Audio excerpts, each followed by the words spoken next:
No, it's McKee. Oh, hi, George. We've got, or excuse me, Assemblymember McKee, we've got about 2 to 3 minutes before we start.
Meeting to order at 6 p.m. This is the regular meeting for Tuesday, June 1st, 2021. Madam Clerk, please call the roll.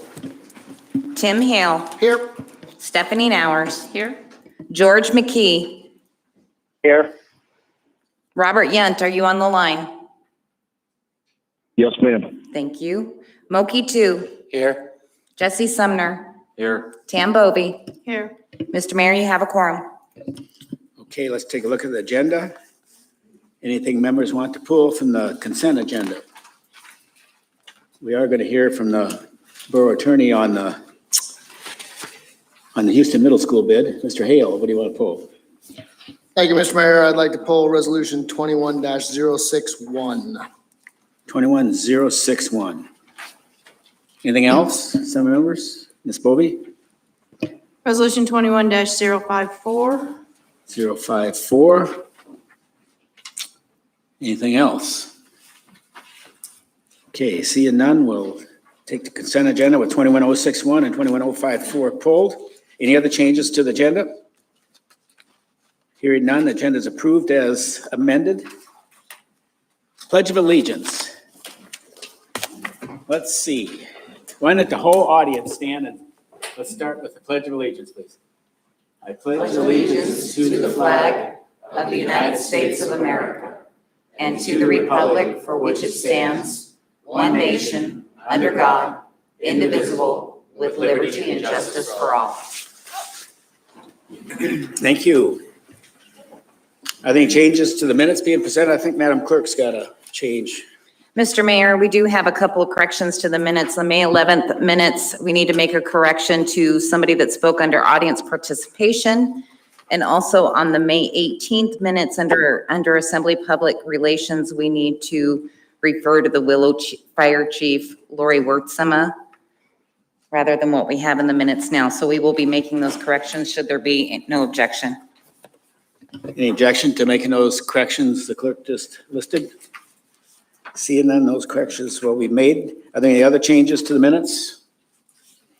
Hearing none, the minutes are approved as presented and to be changed. Reports from the cities. City of Wasilla is here with us tonight. Welcome. We're going to give you the gold star for perfect attendance. Just coming to protect my turf. Good evening, Mayor Halter, Manager Brown, and Assembly. The Memorial Day celebration at the Wall of Honor was outstanding. Senator Dan Sullivan recognized the Matsu Valley for being the most patriotic in the nation. This Wall of Honor is just an example of what we can accomplish when the community comes together to get it done. The third annual Wings Over Wasilla Air Show is on June 12th and 13th at the Wasilla Airport. Flying demonstrations, competitions, vendors, food trucks, and more. Something for the entire family. The place to be every Friday night in June at 6 p.m. is the Wonderland Park on Nelson Avenue for music in the park. Come enjoy the live music and choose your dinner from a variety of food trucks. Want to showcase the borough services to over 10,000 spectators? The perfect place is a float in the Wasilla July 4th Parade. Applications are online at City Hall of Wasilla. Do you have any questions? Any questions? Looks good. Thank you, Mayor. Appreciate it. Thank you. It's the first time I've missed the Memorial Day celebrations at the Veterans Ball for, I think, 7 years. So I was glad to hear it was such a big success. Yeah. I would think it's what, 150, 200 people? Oh, Yeah. Beautiful, beautiful day. Beautiful. Our best holiday of the year, memory. Okay, school district. Anybody here from the school district with us? Mr. Smolden, I guess if you want to do a report, you'd be next.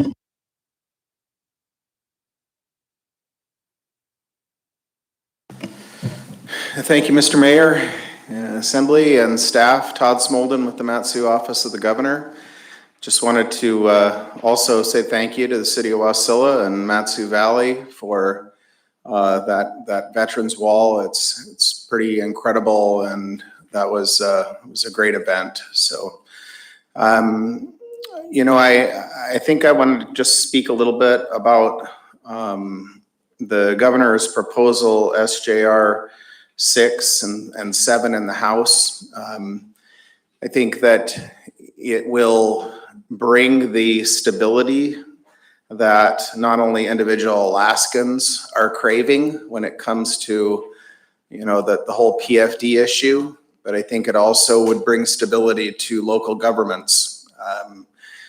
You know, year after year now, 6 years, the legislature, and I'm not going to impugn any individual legislator, but the legislature as a body goes to Juneau and they spend months and months because they can't figure out what they're going to do with the PFD. And that's currently what's happening now. And so there are a lot of people who are criticizing the governor's plan, but I would remind all of the people criticizing the governor's plan that he's the only one that has one. So, you know, it's really easy. And as a fat 50-year-old man, I do this a lot. I sit on my couch and I, you know, criticize the baseball player or the football player who doesn't perform. And it's really easy to do that. But what's difficult is putting forward a plan. And that's what the governor has done. And he's opened up the discussion. And I hope that not only the legislature, but also local governments and entities, whether it's the chambers or what have you, would also really take a look at this and see how they might either support it, or if you don't support it, then speak to your legislators about how you might change it. It's a discussion, and that's what we're hoping for. One of the arguments is that the governor's proposal to move $3 billion into the CBR is somehow going to, you know, get rid of our seed corn. This is kind of a favorite expression of one person in Juneau. The permanent fund itself outperformed projections by $14 billion. 10 years ago, the projections were that the permanent fund would be $64 billion. It just topped $8 billion. So you're talking about moving 3 billion of 14 extra billion, non-projected billion into a savings account. So anyway, I could go on and on. I do this all day, but I don't want to go on and on. But I would entertain any questions. If anybody has questions about SJR 6 or HJR 7, I'm happy to take them, or any other questions. Questions? Looks like everybody's happy here. All right. So, Well, I have a foster son who has his first baseball game today, so as exciting as this is, I am going to go watch him play baseball. okay, we'll let you go on this one. Thank you, Mr. But Sloan. I'll listen. Thank you. Take care of yourself. Joint Assembly School Board Committee, any meetings lately? One coming up? One coming up. So any other public relation reports anybody wants to report on? Mr. Brown, you're up. Thank you, Mr. Mayor. I'd like to invite Peter Torkelson to come forward to the podium. Peter is the chairman of the State Redistricting Board, and we've asked him to provide an update on the state's redistricting efforts and to answer any questions the Assembly may have. So we thought this would be a good opportunity to provide an update on this topic. Thank you, sir, for being with us tonight. Thank you, Mike, and Mayor and Assembly members. I have one small correction for Mike. I'm not the chairman. I'm the executive director. I work for the chairman. We'll get to that in just a minute, but thank you. I think I have a presentation that's going to come up. Okay. Sorry, Brenda, let me get out of your way. So let's fix it. It'll be shorter than your plan. That's right.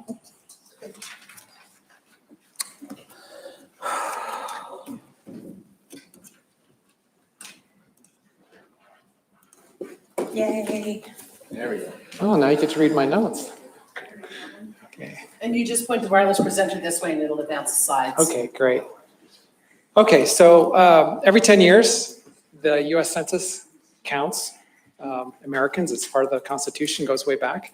And every 10 years, can you guys read that? It looks really small to me. It's very small. Oh, it's not on here. Give it just a minute. There we go. That one. That's a little better.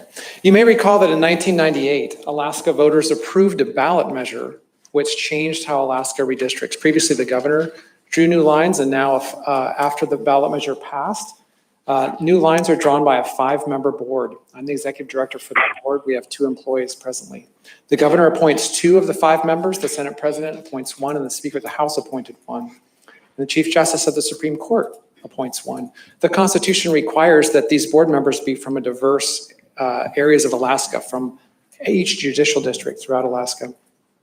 They must be Alaska residents, and they may not run for any legislative office in the term following, the legislative term following when new districts are drawn. This is intended to keep an arm's length between, as much as possible, between political aspirations and the board.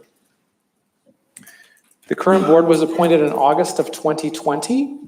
The members are John Binkley of Fairbanks, who is the chair, Melanie Banky of Nome, Nicole Boromeo of Anchorage, your own Bethany Markham of Wasilla, and Bud Simpson from Juneau. So why should we redistrict? We're happy now with the way the districts are. Every time new lines are drawn, it involves change, and that disrupts the status quo. The U.S. and Alaska Constitution's Equal Protection Clauses require that as much as possible, each person should have 1 vote. What that means is an area that's grown, where population is accumulating, your votes are becoming weaker, they're being diluted. And if you live in an area where people are moving away from, then your vote is becoming stronger, and over time, those differentials increase. So for 10 years, we have to redraw the lines to equalize the population. Now, Alaska has a lot of churn. We all know this. In previous decades, on average, 6% of Alaskans moved in and out in a single year, plus 40,000, minus 40,000 on average. As you'll see, that's no longer the case. This churn is not uniform. Some areas have a lot of turnover. Some have very little. The Bethel census area, 88% of people who live there were born there. Out in the Aleutian Chains, where the seafood processing plants are, it's just 17%. This is Alaska's population from just after the war until 2019, and you'll see pretty much a pattern of steady growth followed by a plateau in about the last 8 years. When we subtract in-migration from out-migration, you get this clear picture of the boom and bust cycle that we all know is a reality in Alaska, the oil boom, the oil bust, back and forth. You'll see a spike in population during the recent recession in the US in 2007, 8, 9, and then the last 8 years or so of a net out-migration.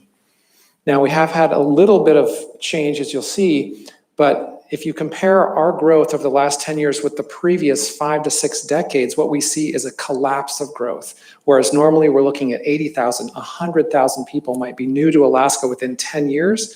Now we're looking at just 23,000, and most of those are births. Everyone wants to know, when are you going to get to start drawing lines? Like, well, why aren't we doing it now? Well, COVID delayed the census a little bit. You can read their emails to me on our website and figure out for yourself what they mean, because they've been waffling all over the place. Oh, September 30th. Oh no, maybe we could have the data earlier. Well, they got sued and they decided they could have the data earlier. But we just still don't really know when that will be. So there's a whole timeline of back and forth, but they tell us now we'll get the data in mid-August. That's the most recent news. Now, our Alaska Constitution, the people who wrote it had enough foresight to not set a date. California's has a fixed date, which got them in trouble this year. Ours says within 30 days of official receipt of data, we must adopt one or more proposed plans, and within 90 days, we must adopt a final plan. So it's a very compressed timeline. Normally, right now, we would be working on our final plan. We would have got the data March 15th, and by June 13th, we would have had our final plan. That didn't happen this year.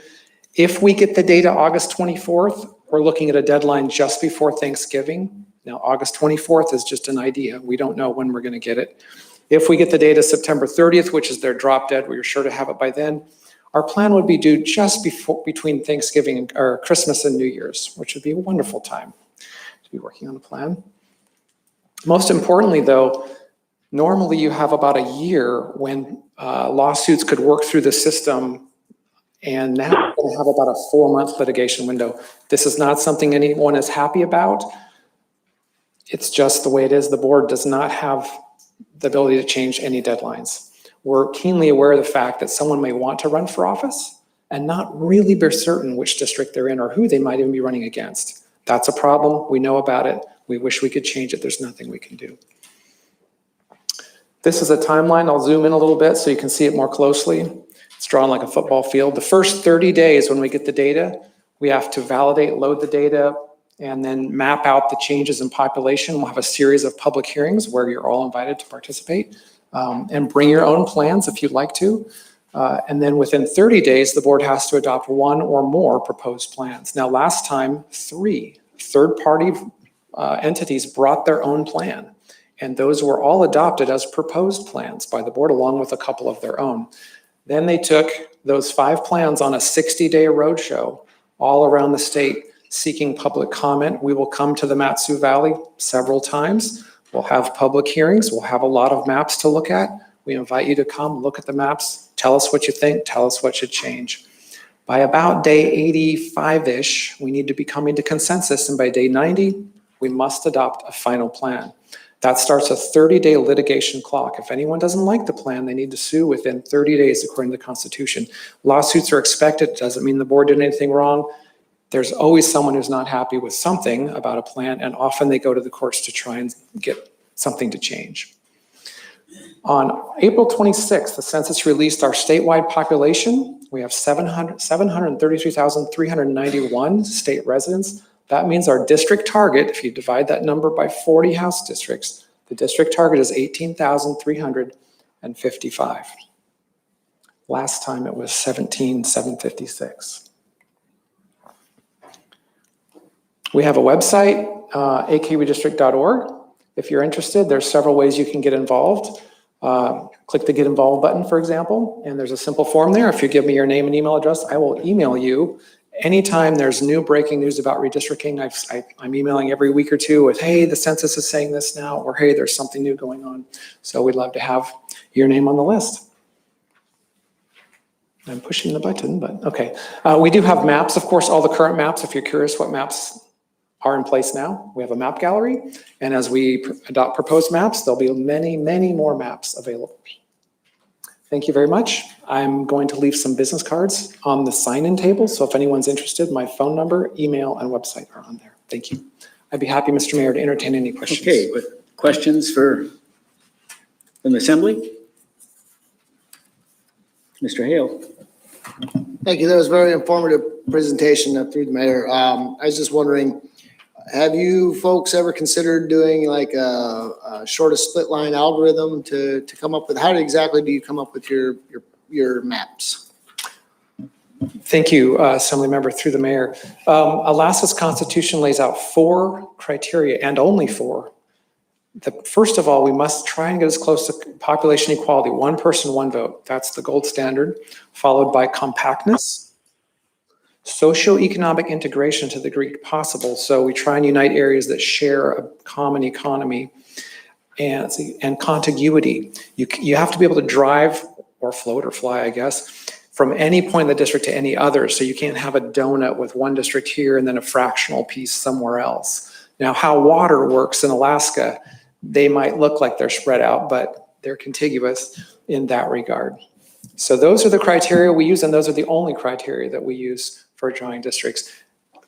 From the state constitution, there is a federal law called the Voting Rights Act, which then, after we've drawn compact, contiguous, socioeconomic, and population equal districts for population, then we have to apply the Voting Rights Act, which is a federal law that requires us to not reduce the strength of minority voting populations unless it's absolutely necessary because of population changes. So we're in the process now of retaining an expert in this federal law and compliance who will help and assist and advise the board on the best way to meet federal standards to be sure that our plan is compliant with the Federal Voting Rights Act. Madam Clerk? So you guys use census blocks, and I'm assuming you'll never try to split a census block trying to get that population more equal into different areas. You guys go by the blocks, correct? Through the mayor, Madam Clerk, the block is the lowest or highest resolution of data that we have. We wouldn't know how to split a block to divide the population because it's just a block and it's got a number. Most of the blocks have numbers less than 100, for example. So we have a fairly high level of precision. Yeah. Thank you. So how many more representatives is the Matsu Borough going to receive in this deal? Mr. Mayor, I kind of suspected that question was coming. We are not speculating at this time as to any changes in the population. However, we all know there's been growth. So growth means change, and change will be disruptive to someone somewhere. That's just how it has to be. So no guess, no. I will not guess, sir. I'm sorry. You're no fun. More questions? Ms. Nowers? I just think that figure of the 23,000 growth from 2000 to 2020 is pretty stunning. And I just wonder how that compares to how much growth there's been in Matsu, to kind of follow on your question over that 10-year period. Yeah, we have no data at this time as to the specific growth in any particular region. We all know the same things that you know. We hear people talking and we see all the new building and we know things are changing. We just don't know how yet. Yeah.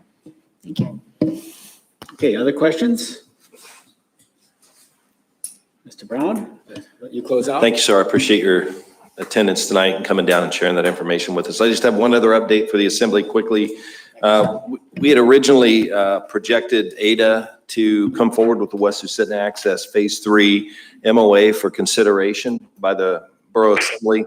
It looks like that will probably not be ready for us until late August, early September. So I just wanted to give the Assembly a quick update on that. So you won't see it in June as we had originally projected. It looks like it will be later in the year, probably in the September timeframe. That'll likely come back in the form of a resolution and see if the Assembly is supportive of entering into an MOA for Phase 3 with Ada. And if so, we'll move forward at that point. So just a quick update that it'll be later in the year before you see that. That's all for tonight, Mr. Mayor. Thank you. Okay, Mr. Spropoulos, and we're going to cover the Houston Middle School bid thoroughly, please. Sure. You want to address that first? I think so. Sure. Okay. So Mr. Mayor, members of the Assembly, on the consent agenda tonight is the award for the Houston High School or Houston Middle School bid to reconstruct the school that was damaged and then subsequently demolished after the earthquake. There was a bid protest filed, as is allowed under our code. It was filed late last week. So currently the record is being prepared. The record is due to the clerk's office Thursday, at which point the Office of Administrative Hearings will schedule a hearing and hear the basis of the bid protest. I bring that up because under Borough Code, only two people can bind the borough in contract, and that is the manager and the purchasing officer. However, before signing a contract over $100,000 in value, they need assembly approval before signing that contract. So the recommendation tonight is that you approve the AM that is before you to allow the ability to sign the contract, but it's not actually going to be signed or executed until after the Office of Administrative Hearings hearing has run its course. If the purchasing officer's determination gets upheld, it will enable administration to sign the contract quickly and get everything in place. If it is not upheld, administration is going to have to come back to you with what the outcome is going to be and talk to you about what administration might decide and how to proceed. The recommendation to allow for the vote on the award tonight is so that if the purchasing officer's decision is upheld, we don't have to wait for advertising, another meeting, put it on another agenda, that the purchasing officer can simply execute the contract and start moving on the project. Second thing tonight is I would request an executive session at the next meeting regarding litigation involving Matsu Borough versus Mr. Drum, which is a case out in Big Lake. There's been a couple of developments in the case. Need to brief the assembly, get some direction. So I'd ask that we schedule that for the next meeting. And then I'll take a guess. Actually, Assemblymember Nowers asked the question of the growth in the Alaska of 23,151 people. I can tell you that as the last census, that this borough was at 89,000. We were just below 90,000 people in 2010. So if we're at 108 or 109, that means over half of the state's growth happened right here. See, but I don't work for the redistricting board, so I can say whatever I want. It doesn't matter. Are you listening out there? Oh, okay. Anything else, Mrs. Sprout? That's all. Thank you for the evaluation earlier. So the timing on this administrative hearing on the bid, what is the timing on that? The clerk has to get the record, assemble the record by code, talk to the hearing officer, determine availability, and set a hearing between 15 to 20 days from the date of the receipt of the record. Okay, thank you. Madam Clerk, reports? Just the clerk's report is in your red folder with the upcoming meeting schedule and the quasi judicial report, and that's it, Mr. Mayor. Thank you. Let's take a look at agenda F, that's citizen and other correspondence. Any comments on that stuff that's being presented? The correspondence? Hearing none, they are presented. Madam Clerk, please read the IMs. IM 21099, informing the Assembly of a grant amendment from the Alaska State Department of Natural Resources that will be presented to the Borough Manager for signature. IM 2113, informing the Assembly of the Borough's intent to enter into a letter of agreement with the Matanuska, Borough Employees Association that will change the work period for 56-hour employees from 27 days to 14 days, effective June 21st, 2021. Are there any comments on IMs? Here none, the IMs are presented as just read. There are no persons to be heard. We're at public hearings. We reached the point for public hearings. If you're present, you can sign up in the back of the room for the particular ordinance you want to speak to. If you call in to the meeting to testify, please hit *3 when you hear the public hearing you would like to speak to being read into the record. Everyone wishing to speak has 3 minutes to testify. So Madam Clerk, let's start with ordinance 21025. An ordinance adopting MSB 17.31 supplemental wetland mitigation provisions for projects requiring United States Army Corps of Engineers individual permits under Section 404 of the Clean Water Act that permanently impact 10 or more acres of waters of the United States and amending MSB 1.45100 Schedule of Fines for infractions. If you're on the line and would like to speak to this, please press *3. Okay, staff report to start with.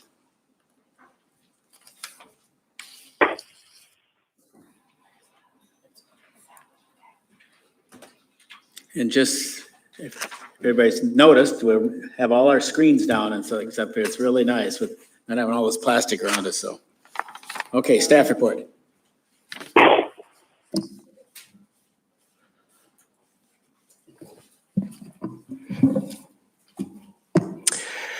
Thank you, Mr. Mayor. Thank you, Mr. Brown, members of the Assembly, Clerk's Office, members of the public, and staff here. My name is Ted Eishine. I'm a planner for the Mat-Su Borough, and I'll try to do a brief but comprehensive staff report on the wetland mitigation ordinance. So the problem is basically boiled down to this. The federal government enforces the Clean Water Act. The Army Corps of Engineers is the main federal agency. And sometimes their decisions on mitigating wetland development impacts are not consistent. So that's essentially the issue, and I'll try to flesh that out a little bit here. So this has been a long process. How did we get here? I've been working on this for over a year. Specifically, I said that the Army Corps of Engineers mitigation decisions are not always consistent. And a mitigation decision is simply under the Clean Water Act, Section 404, if you develop a jurisdictional wetland, you impact it, then you must have some type of mitigation or offset of those impacts. And the specific example that drove this inconsistency discussion was a 2018 Army Corps of Engineers mitigation decision, the Crooked Creek project. And briefly, there was a gas pipeline proposed to be built through the Mat-Su Borough, and that impacted 200 acres of jurisdictional wetlands in the borough permanently, and 5 acres were determined by the Army Corps of Engineers to be mitigated. And in other projects, oftentimes, there's full mitigation. So in this case, a large project got a lot of people's attention, and it created a discussion about, is this good for the Mat-Su Borough and for Mat-Su Borough resources? So that brings us to the question of, well, what's the deal? A wetland's a wasteland. Not necessarily. That's an old way of thinking. We know that wetlands provide a number of services, and among them, fish and wildlife habitat is perhaps the most important one, very close to many people's heart here in the Mat-Su Borough, but also flood mitigation, if I could. Wetlands reduce or mitigate flood impacts. Wetlands recharge our groundwater, and we need water just like fish and wildlife, and they're a source of recreation, Palmer Hay Flats as one small example. And the Mat-Su Borough has invested a lot of money in these different services that wetlands provide. Most notable, the effort to return anadromous fish to Mat-Su Borough streams, salmon in a word. And you've been part of, and other assemblies have been part of, a very robust fish passage program, putting in fish-friendly culverts. And to date, over the last 20 years, that's been an investment of several millions of dollars. It's opened up, see my memory here, 67 miles of stream habitat to salmon and over 6,200 acres of lake habitat to salmon spawning. So the Mat-Su Borough has invested a lot of money into these issues, and wetlands provide some of those services that support those investments. The connection between this draft ordinance and wetlands is, first of all, recognizes that wetlands provide an economic value to the Mat-Su Borough. And if you had a chance to look at the 2012 Mat-Su Borough Wetland Management Plan, that details those values.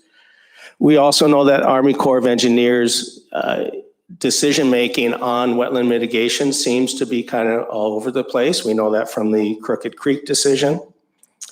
And the ordinance tries to address this problem by simply saying, for certain projects, larger projects, you must fully offset your impact through mitigation, Army Corps of Engineers approved mitigation option.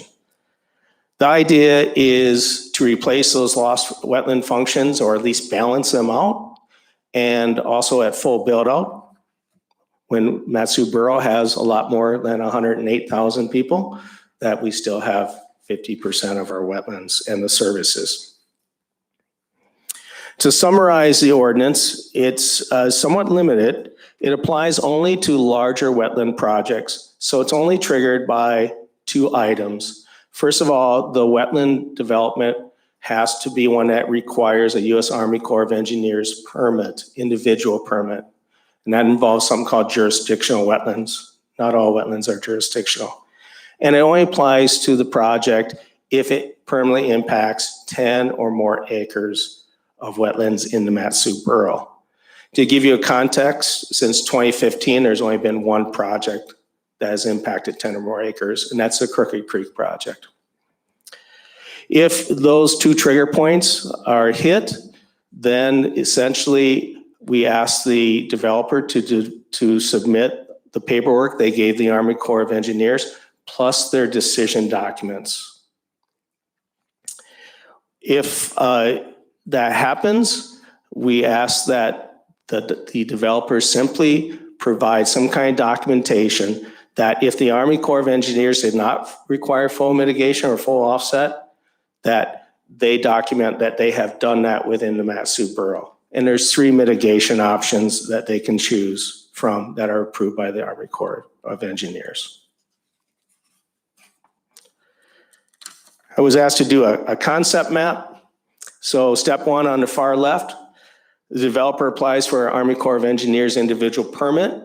The Matsu Borough is on the public notice list. So if this ordinance was enacted, we would contact the developer and say, this is a Matsu Borough code, and if you develop 10 or more acres of jurisdictional wetlands, it would apply to you. Step 2, if that's the case, the developer simply submits their paperwork to the Army Corps of Engineers to us. And then we look at it and we ask them to provide documentation that they have fully offset those wetland impacts. So let's go back to that Crooked Creek example. Army Corps required 5 of the 200 acres to be mitigated in the Matsu Borough. We would ask the developer to show documentation they had mitigated the loss of the other 195 acres in the Matsu Borough. If that's the case, they get their local permit. It's a mouthful, a compensatory mitigation certificate of compliance. And I'm happy I got that out. CMCC. It's probably useful to mention what the ordinance does not do. It does not duplicate the Army Corps of Engineers process. Instead, it just simply uses that paperwork and sets a local standard that sometimes the Army Corps of Engineers does not follow, and that is full offset of wetland impacts. It does not really involve itself in the various Army Corps of Engineers mitigation options. It just says use one of the 3 options that Army Corps has approved. It does not apply to most development projects. Projects involving 10 or more acres of wetlands are rare. And it does not apply to these small isolated wetlands. They're not jurisdictional, and it does not apply to those. So it doesn't apply to most situations. Some items you can use to evaluate this ordinance, some suggestions. The first one, does it correlate or implement the Matsu Borough comp plans? And in your IM, I did put some correlations for you to consider. Number 2, does it complement previous Matsu Borough investments, namely your investments in Fish Passage, the Matsu Borough Fish and Wildlife Commission, their work with Board of Fisheries? Does it complement that? Number 3, does it protect the health, safety, property, and infrastructure of the borough? I'm not sure about you, but I like to take walks around the borough building during my breaks. And this spring, with the pandemic waning, when the sandhill cranes flew over and they depend on wetlands, I felt my health was significantly elevated. So I would say that that's an important thing. But getting back to the flood impacts, certainly wetlands mitigate those impacts on our property infrastructure. Number 4, does it have advisory commission support? It does have supports in your packet from the Fish and Wildlife Commission and the Planning Commission. Does it have public support? So the Mat-Su Borough Fish and Wildlife Commission had a hearing, and so did the Planning Commission had a hearing, and you're going to have a hearing here shortly. So far in those previous 2 meetings, there was no opposition to it. And then finally, does it solve the identified problem, the inconsistency in Army Corps of Engineers mitigation decisions? I'm a little embarrassed to say mostly, because there's 3 mitigation options. And in the mitigation bank option and in lieu fee program, the ordinance very clearly says that the developer must choose a mitigation option located in the Mat-Su Borough. There is a third option, which is not done too often, permittee responsible mitigation. And that's where the developer, rather than buying credits somewhere, actually enhances or establishes a wetland. And the language in the ordinance does not specify where that PRM, if I can use that lingo, where that occurs. So that's a potential weakness in the ordinance. The one caveat on there is usually developers pick a mitigation bank or in lieu fee program because they transfer the liability in perpetuity to the holder of that mitigation bank or in lieu fee program. If you choose a PRM program where you build a project, the developer is liable to manage that for a certain amount of time. So my final thing before I get to the question and answer, I do have a little comment there. We did a robust public outreach process with this project. We had a great website. We had a great GIS map. We had a great Facebook post. We had some interviews. We had some videos. And it was a real attempt to be transparent and get ideas about the ordinance well in advance. And actually the weakness I just told you about came to our attention last Thursday about the PRM. So, you know, it takes a village sometimes to make things better. So with that, before I take questions, I would like to thank my supervisor, Kim Solian, Alex Strawn, our department director, GIS department, my colleagues. There's been a lot of people involved in this Mat-Su Borough Fish and Wildlife Commission. So I'd be happy, Mr. Mayor, to entertain any questions to the best of my ability. Any questions? Okay, thank you. Mayor, Okay, go ahead. Mayor? Yes. Yes, I do have questions. Okay, I forgot you, Mr. McKee. I'm sorry. Through the mayor, to the speaker. Up to this point, we have received credits, money from credits from the Crooked Creek and actually from the project out in Point McKenzie in the railroad. That all money came in. How much of that money that came back to the borough was used to purchase wetland for salmon development? Mr. Mayor, I didn't hear for sand development. Wetland. Salmon. Oh, yeah. Salmon development. Through the mayor, so I'm not sure about the Point McKenzie mitigation. I do know for the Crooked Creek mitigation, as I understand it, reading the record decision, the 5 acres that the Crooked Creek project had to mitigate for, they actually purchased credits from the in lieu fee program, which is Great Land Trust. And then the way that works is Great Land Trust gets that money, and then they start looking for projects that they can finance that usually preserve, but can also reestablish or enhance wetlands. And I don't have any knowledge of what projects they've done recently. I've seen something in the media, but I haven't followed that. And on Point McKenzie, I don't have any information on that. Mayor, I have a question on that. My understanding from finance was that all the money that we get from the credits, in fact, goes into the land management fund. And from there, it is used basically for other expenditures by the borough assembly, such as funding the Matt Valley Convention Group. My understanding was that the funds that we get go to the land management fund, and none of it goes to purchase any wetland that would enhance waterfowl, salmon, or anything else. Now, if that is not correct, I'd like to know that, because that is the information I've got up to this point. Ms. Heindel or Mr. Phillips? Maybe Mr. Phillips, I guess you're the gentleman.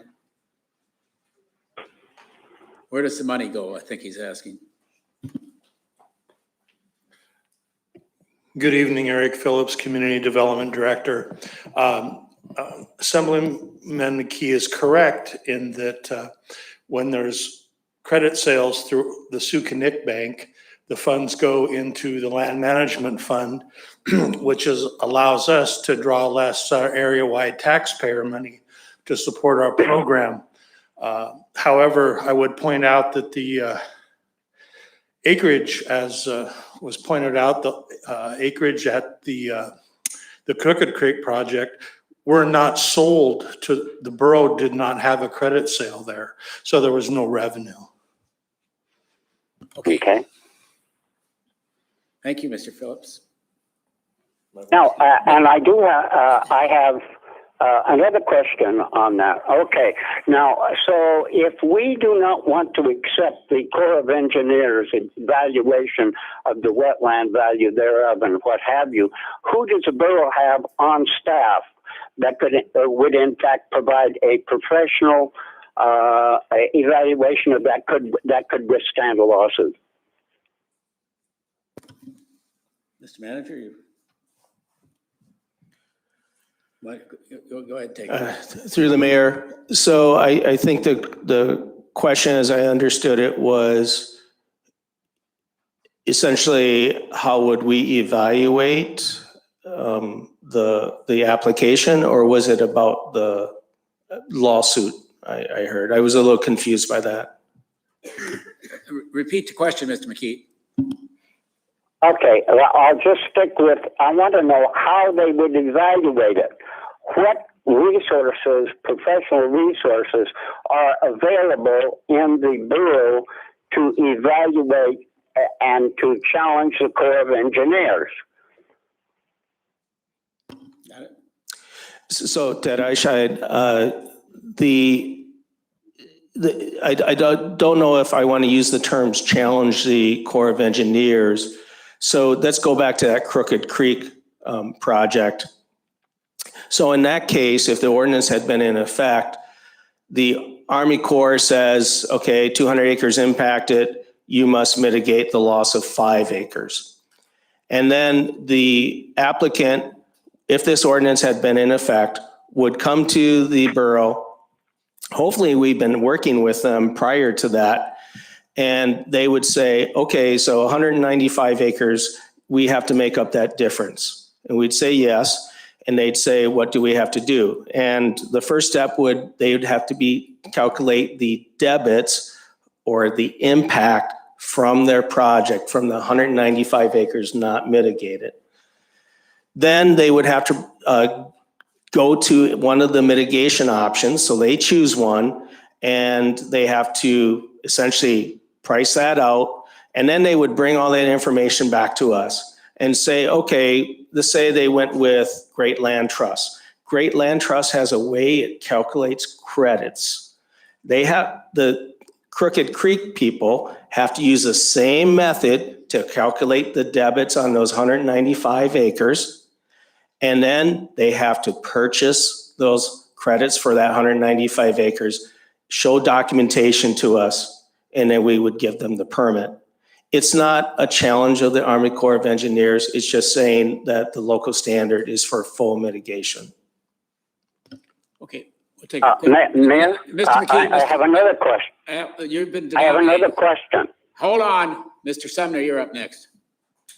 Okay. Sorry. So it's not exactly true, right? Because this is part of a larger permit that includes the mine area as well as the pipeline, right? So actually, if they had applied to us, the way this is written, if Donlin, and it is Donlin Gold, their project that we're talking about here, if they had applied to us the way this ordinance is written, actually nothing would have happened is different. I mean, is that not correct? Because they actually did permittee, what do you call it? Permittee required mitigation? Permittee responsible mitigation. Responsible, yeah. Yes, through the mayor, you are correct. And that's the loophole that I was getting to. So the ordinance says on the PRM, if I can use that for permittee responsible mitigation, that the applicant just needs an Army Corps of Engineers approved PRM project. It doesn't say where that project occurs. And as you said, Donlin Gold did get a approved PRM project, and that occurred outside the boundaries of the Mat-Su Borough, most of it. And they just had to mitigate 5 acres within the Mat-Su Borough, and that was the thing I mentioned before. So you're right, that's a loophole in this ordinance. And then, sorry, if I could, Go Mr. ahead. Mayor, I had Go one ahead. more question. So Mr. McKee's previous question about the credit sales, we did have, or the wetland bank has sold 222 acres worth of credits, and we received, what, $666,000? So I think he was asking where that money went, not the 5 acres for Crooked Creek that we did not receive, but the money that we have received. So maybe that question could be answered. Eric Phillips, Community Development Director, through the mayor. As I indicated to Mr. McKee's question before, the land management funds at the end of each year get credited back to the land management department. And for the most part, that defers a lot of our operation costs. If you look at our budget, a big chunk of our budget is not on the area wide, it's non-area wide. So we get wetlands credit revenue, we get gravel sales revenue. We don't get much timber sale revenue, but we get various forms of revenue, and that goes into the land management fund. And then it's spent operationally. Okay. Hasn't the land management fund as of late been rated for various projects? I mean, I'm not sure that it's an operational fund. There's a land management fund that funds land and resource management, staff, operations, everything. And then there's a land management permanent fund, which 25 cents out of every dollar that we earn, but not of all dollars we earn. I'd probably need Cheyenne's help with this one, but I don't think 25% of the wetland mitigation bank funds go into the permanent fund. But most of our resource sales, 25 cents of every dollar goes into that permanent fund. And in the past, it's went to, I believe there's been $20+ million borrowed out of that fund for various projects by the assembly over the years. Everything from the $1.5 million we put in for the Jonesville project earlier this year to 3 or 4 port projects. But spending that money is not at our discretion, it's at Assembly's discretion. Okay, Assembly members, I think we should try to close out the staff report so we can have the public hearing, because we have a lot of people who want to testify. Staff members are going to be here in the audience, so after we do the public hearing testimony, we could redo. Is it a quick question, Ms. Nowers? It is, it's just to clarify. Okay, please do. There's 2 things Mr. McKee asked about, and I just want to clarify, and if staff would correct if I'm wrong, but Mr. McKee was asking if we have the expertise on borough staff to determine wetlands amounts. And my understanding of this ordinance is it does not, we do not determine the wetlands amount. The Corps determines the amount of wetlands that are affected. They may say 200 acres are affected, only 5 require compensation. All this does is say we want the other 195. So that was my first clarification. Is that correct in terms of, correct that the borough staff is not determining wetlands as part of this, or would not? That's correct. So in the case of, say, Donlin, in this case, so part of the Army Corps process is they have to determine the wetlands that are being impacted, and the Corps says, the Corps determines whether they're jurisdictional wetlands versus, say, an isolated wetland. So yeah, the Army Corps actually verifies that. Okay. And then my second clarification is Mr. McKee was asking, are we spending the money that sometimes flows to us through purchases on wetlands? But this ordinance is really about having this, not about money flowing to the borough, although that sometimes happens, to purchase wetlands, but to have the developer offset the wetlands. So basically, before money ever goes to the borough, if they impact 200 acres, they're already offsetting 200 acres. And then sometimes they bought compensation through a mitigation bank and money flows to us. But I just want to clarify that money coming to the borough, there's already wetlands that have been protected. It's not like money flows to the borough and no wetlands got protected as part of this process. Am I understanding that correctly?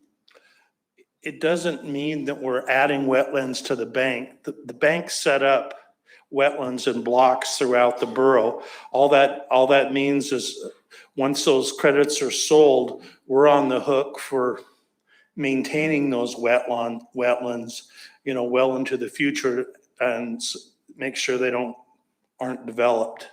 And so there's no extra wetlands. Those wetlands have already been set aside back in 2009 or 11. I think it was 11 years ago. So, and that was one thing that's concerned me about this discussion that I've heard is the bank's been in place for 12 years and really has nothing to do with this wetland mitigation ordinance that's before you tonight. The bank's there, and whether this ordinance passes or not, the bank will probably be there probably for the next 5 years when the contract with our current partner runs out. So there's some possibility that we could see increased credit sales, but there's no guarantee, as in the case of Donlin Crook and Creek, they chose a different route, which is fine. Okay, I was actually, just to follow Okay. up, I meant Ms. something. Norris, we'll take this up after the public hearing. Okay. This is a lot of debate, Okay. a lot of information, and these staff members aren't going anyplace, so they can be recalled. And I want to thank you, staff members, for the information you did provide. And we'll close that staff report out, which got a little lengthy. And we'll open the public hearing. So this is everybody's opportunity to speak to this ordinance. We'll start with, we have a sign-up list. Kendra Zamzan is first, and followed by Larry Michelson.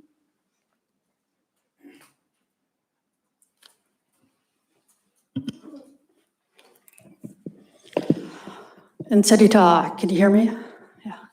My name is Kendra Zamzo. I live in Chickaloon, and I am speaking as an individual in support of 21-025. This is a good ordinance. It was initiated by a former assembly. It was supported by a resolution from the Fish and Wildlife Commission, Resolution 21-01. I'm on that commission myself. And it was supported by the Planning Commission.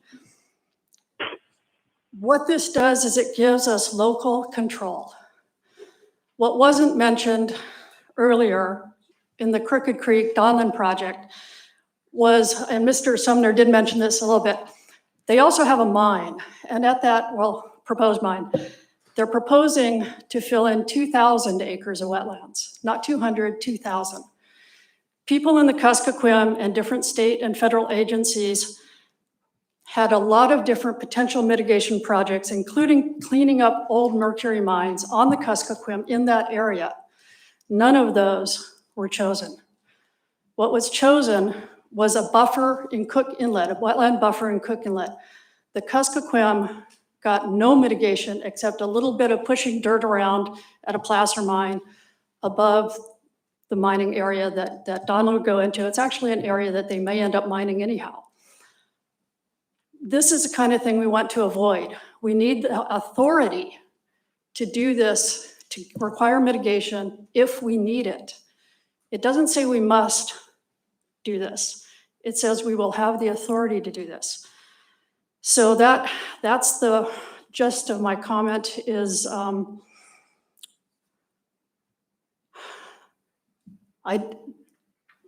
it seems like, why are we doing this if we only get one project since 2015? We may not get another for another 7 years.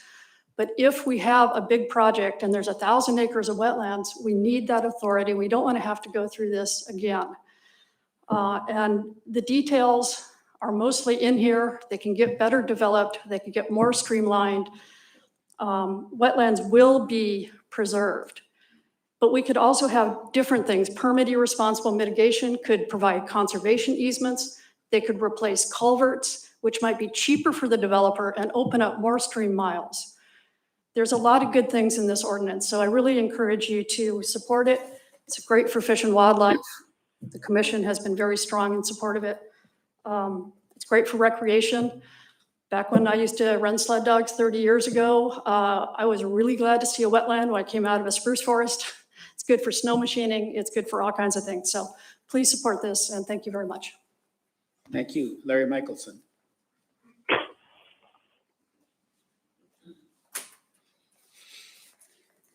Welcome. Good evening, Mr. Mayor. Good evening, council. I come to you as a private citizen of the Matsu Borough. Been here for many, many years. Many of you already know me. I've been here for a long time. I live on one of the Matsu wetlands. I live on a lake out in the valley here, and I don't want to see our wetlands diminished in any way, any shape. I am very strongly in favor of it. I have a degree in natural resources. I understand and worked in natural resources most of my life.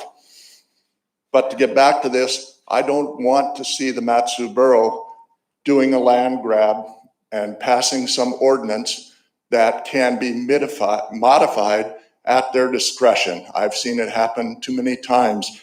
The proposed problem, they claim, is the U.S. Army Corps of Engineers inconsistencies. I can tell you in the 36 years that I've lived in the Matsu Borough, the inconsistencies by borough employees and by borough personnel with ordinances that they have passed far exceeds anything with the inconsistencies of the Army Corps of Engineers.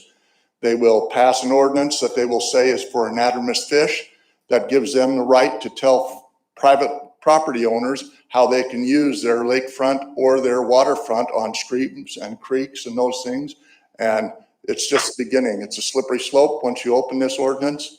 So I'm opposed to this ordinance on that alone. Again, I have to point out that one project in 7 years, and you had staff members, by their own admission, worked over a year using GIS, using multiple personnel. Lord knows how much money went into this for one project for 5 acres of wetlands. I don't want to see our wetlands diminished. I know they're important to our community, but I also don't want to open the door to borough employees to take whatever rights they want to from the private landowners. That's my concern with this ordinance, and I thank you for your time.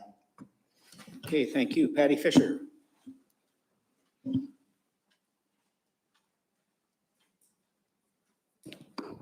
Hello, my name is Patty Fisher. I'm speaking in favor of the Wetlands Mitigation Ordinance.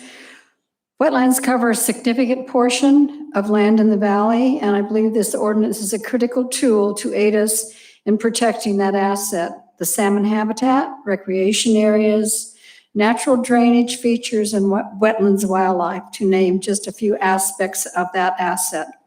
Recognizing that there are federal regulations in place, however, it is important that the borough have their guidelines in place which will act as a measure to extend coverage where federal guidelines stop, and this ordinance would give us local control.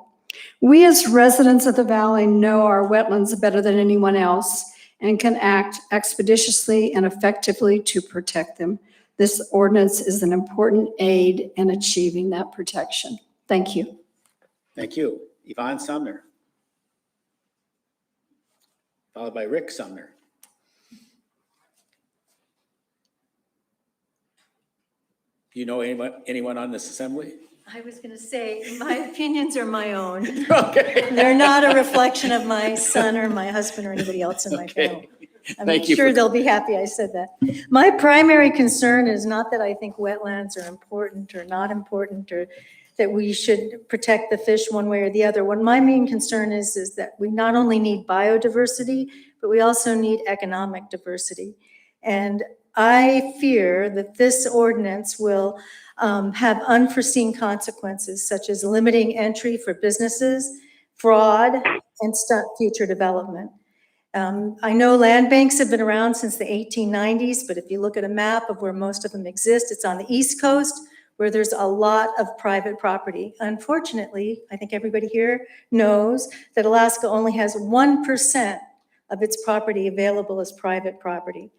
And it seems that it isn't intelligent when you only have 1% private property, put even further regulation on the little private property that exists. I understand where everybody's coming from, that we live in the valley, things are changing, it's getting more crowded, but what you have to remember is the Mat-Su Borough is what we're talking about, an area that's huge, very big, 160,000, what is it, how many acres? I don't know. But you're gonna be putting regulation on all of that, and you're gonna be giving this regulation to the Conservation Fund, which is an outside entity with people who are representing. Well, I mean, we just look at California and Washington. Is this where we want to go? Do we want to give these people regulation in our state, the power to regulate us? And it also seems to me that I'm not sure that the borough has as many rights on wetlands. On some of these properties are native, some of them are state, some of them are federal. And I think what we're going to end up doing is regulating those things in the core area. And when you do that, you start to take away people's, not only their property rights, but also you're going to do what they call limited entry. You've taken out Houston, you've taken out Palmer, you've taken out Wasilla. And if you look at those city boundaries, you see that there's a lot of businesses that fall outside of those boundaries. Now, all of a sudden, you regulate them, but those businesses that already exist that were within the cities are protected from the competition. They're telling them, you have stroke and these other people, well, we can just put them out of business.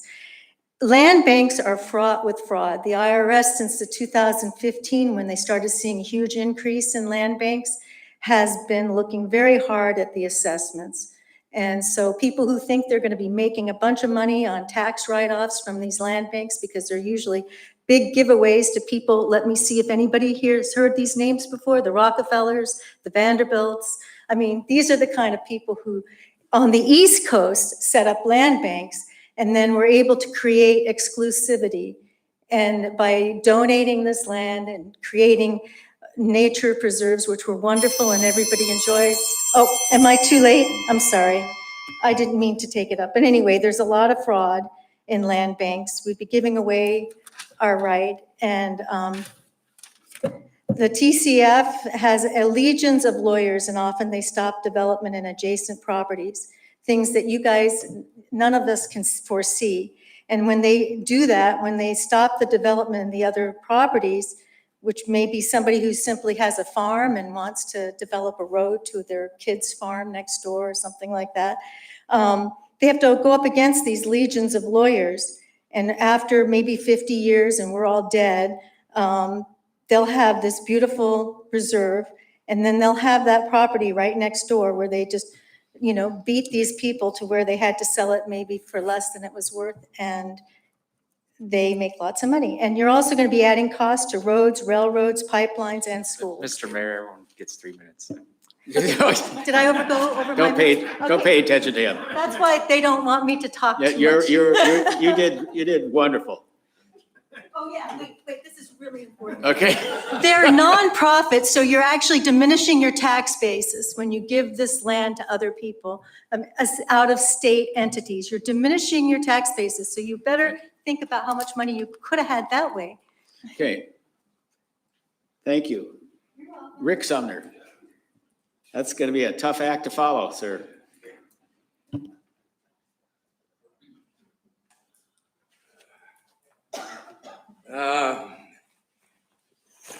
Mayor, assembly members, and whoever else is here.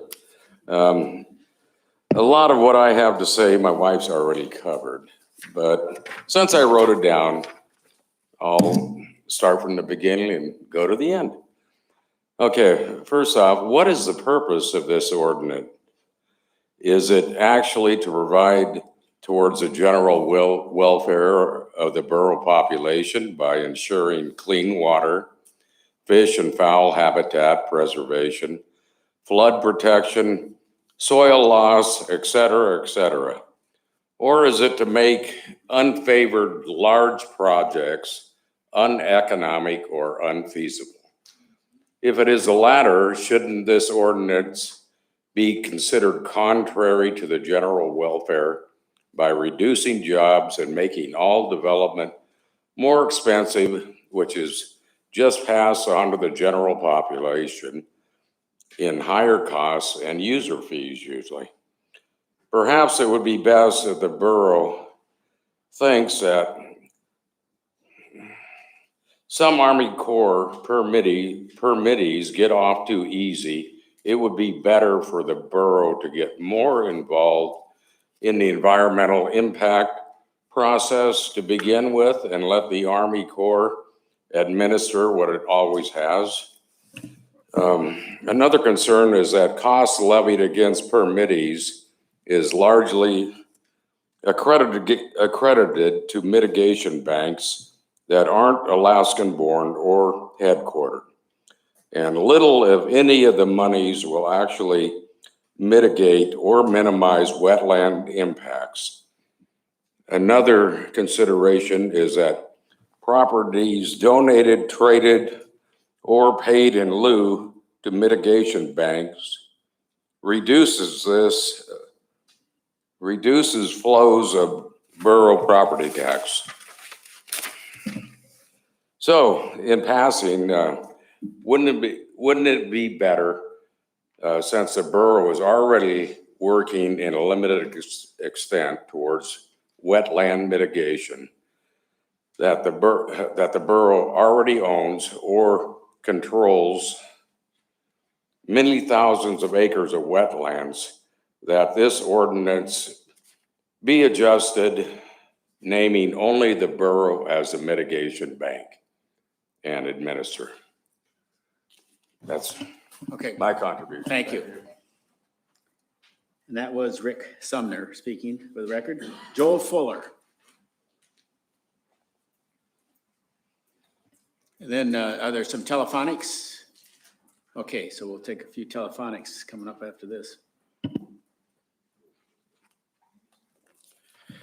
My name is Joel Fuller. I live at 1500 North Landmark Drive, Palmer. I've dealt with the Corps of Engineers and wetland mitigation in the borough as well as in Anchorage. It's interesting that in the 1850s, when the Corps of Engineers was created to deal with wetlands, the primary purpose was dealing with the navigable waterways of the United States. In 1978, Congress issued a nationwide permit for all projects that had already been completed by that time, thus exempting everything from that.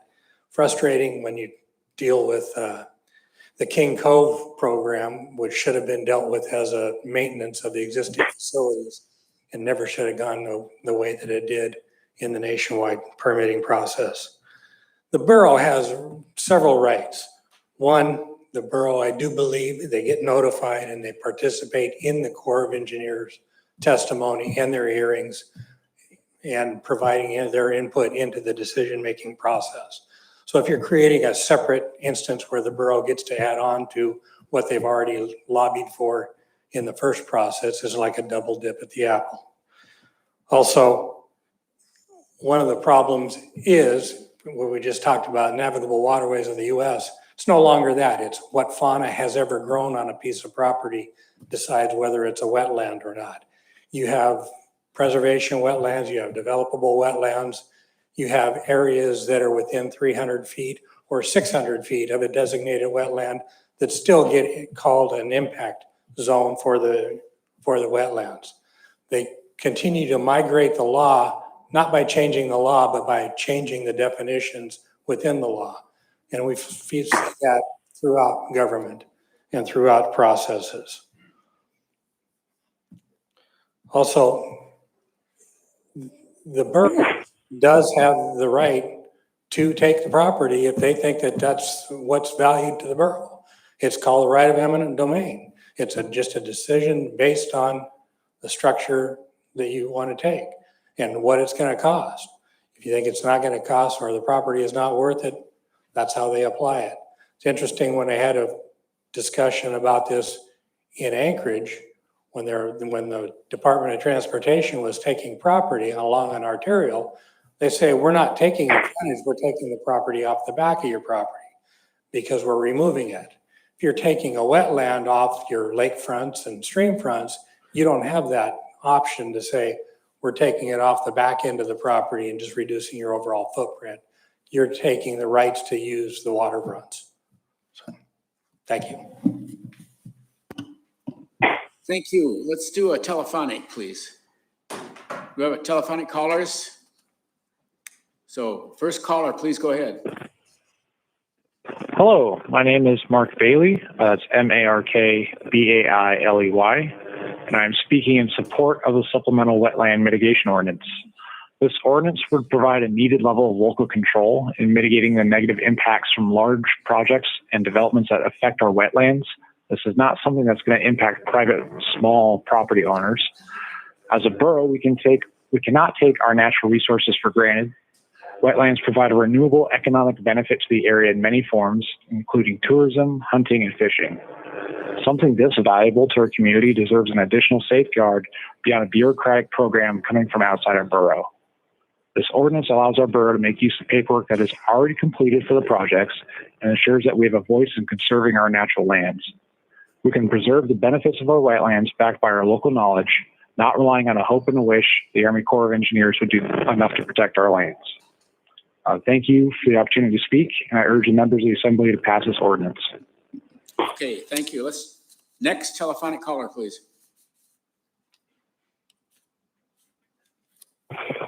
Hi, this is Beth Freed, F-R-E-A-D, and I live in the greater Palmer area.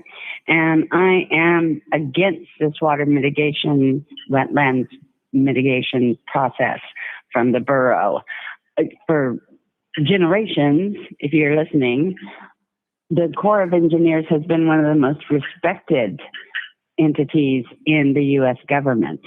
And to tell me that they have failed on one project and therefore must be redirected by the bureaucratic Mat-Su Borough Planning Department is ludicrous. And to add the cost onto development for the mitigation, that is the subject that's going to cost you a lot of money in lawsuits. So I really am against this ordinance and hope that the Assembly recognizes that this is overreach and they need to do a lot more identification of what they have marked as wetlands at this time.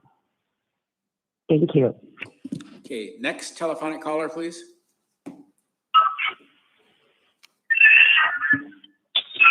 Hello, this is Jeremy Houston. I am here to testify in support of the ordinance. I grew up here and I intend to grow old here. And I believe that many other young people feel the same way. Protecting our wetlands is the best way to make that future a reality for our community. And recent history has shown that local decision making is needed with regards to wetlands mitigation. That decision starts with this ordinance. Thank you for letting me testify. I encourage our Assembly to pass this ordinance. Thank you. Thank you. Let's do another telephonic, please. Good evening. My name is Melissa Hoyer. I'm the Executive Director of the Susitna River Coalition based in Talkeetna. Thank you for allowing a public hearing on this issue. We have been closely following this as it has gone through various iterations and public hearings, and recently as it was strongly supported by both the Mat-Su Fish and Wildlife Commission and the Mat-Su Planning Commission. The borough has done an exceptional job on this ordinance and has allowed ample time and opportunities for all considerations to be made and adopted. The ordinance will give the Mat-Su Borough the authority to preserve its own lands without stopping development and without increasing paperwork for developers by using already existing mechanisms within the Mat-Su, while ensuring proper habitat protections and benefiting from an increased revenue stream. As the Mat-Su continues to be one of the fastest growing population centers in the country, it is key that we have the tools to protect our valuable wetlands. Wetlands provide valuable ecological services, including flood control and erosion protection, but also key fish and wildlife habitat, clean and filter our water, and provide endless opportunities for recreation and business opportunities. We strongly encourage and support the Assembly in following recommendations of other Mat-Su commissions in adopting this wetlands ordinance. Thank you for your time. Thank you. Let's take Ron Johnson. We'll get back to telephonics in a second, please.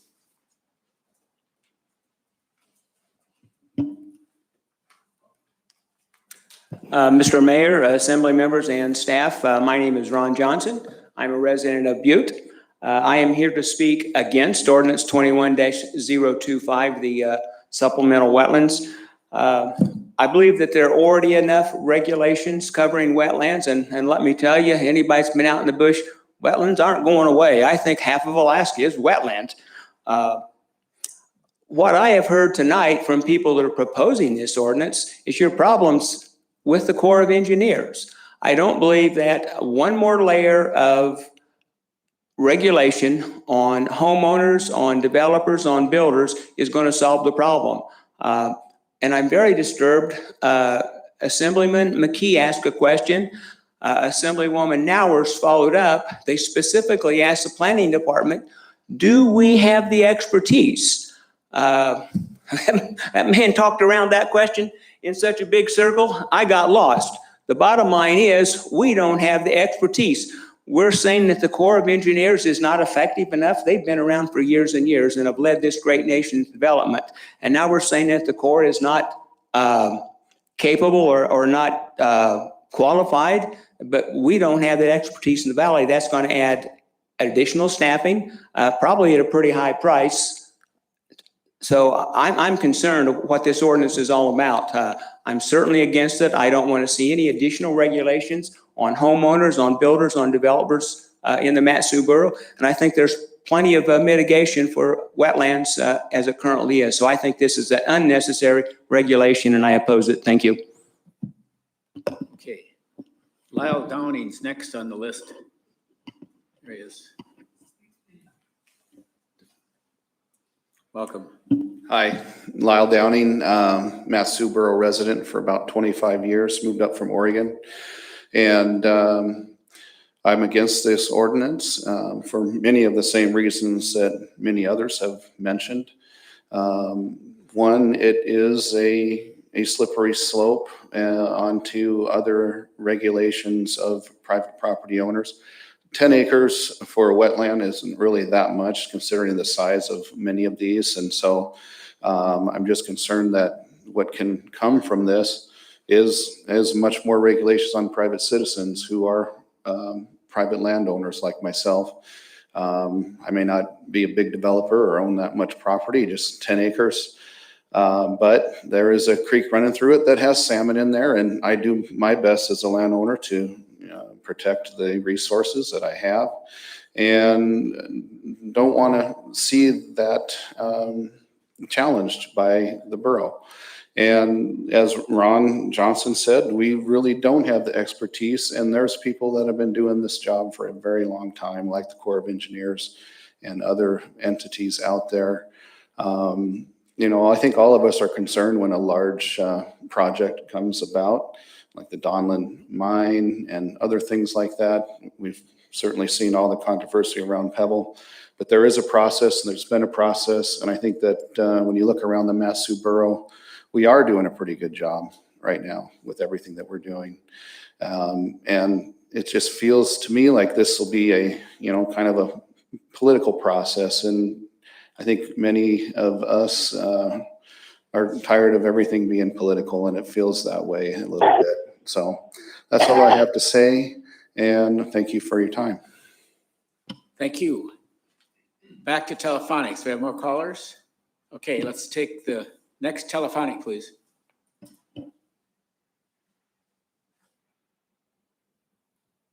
Hi, this is Whitney Wolf. I'm a 30-year resident of the Mat-Su Borough. I'm calling to support 21-025, the Supplemental Wetland Mitigation Ordinance. I've been following this for a while, and I'm impressed with how it's gone through the whole public process. All the commissions that supported it, the Planning Commission, it's gotten a lot of public support. I think the key is to recognize the word supplemental. I don't think that in any way this is dismissing the good work of the Army Corps. I think it's in addition to. I think it's utilizing the Army Corps expertise, using the same paperwork, and giving the borough local control over our important wetlands. I do not think that it hinders development or homeowners.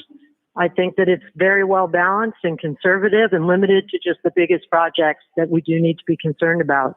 Our wetlands provide a lot of ecosystem services that we do not want to have to replace once we lose wetlands. So I urge the Assembly to support this, and thank you very much for the chance to talk. You're welcome. Thank you.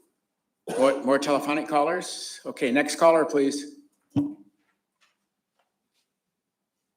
Good evening to the Assembly. My name is Ray Nix. I'm here tonight to speak on behalf of this ordinance. I spoke at the Planning Commission. I've been a part of this process as much as 2 years ago.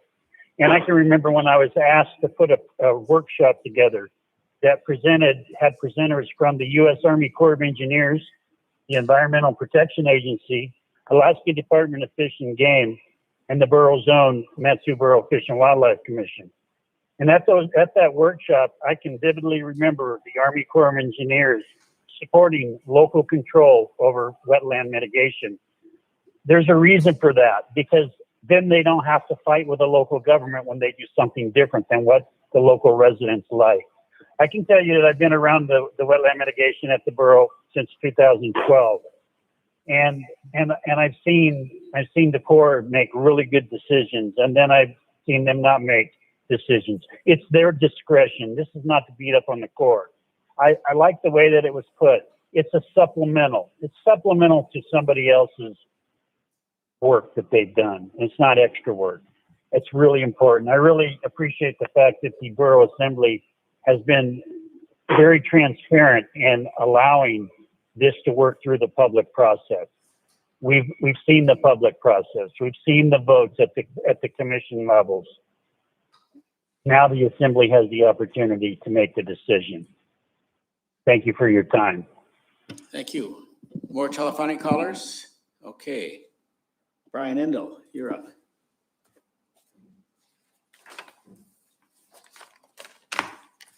Welcome.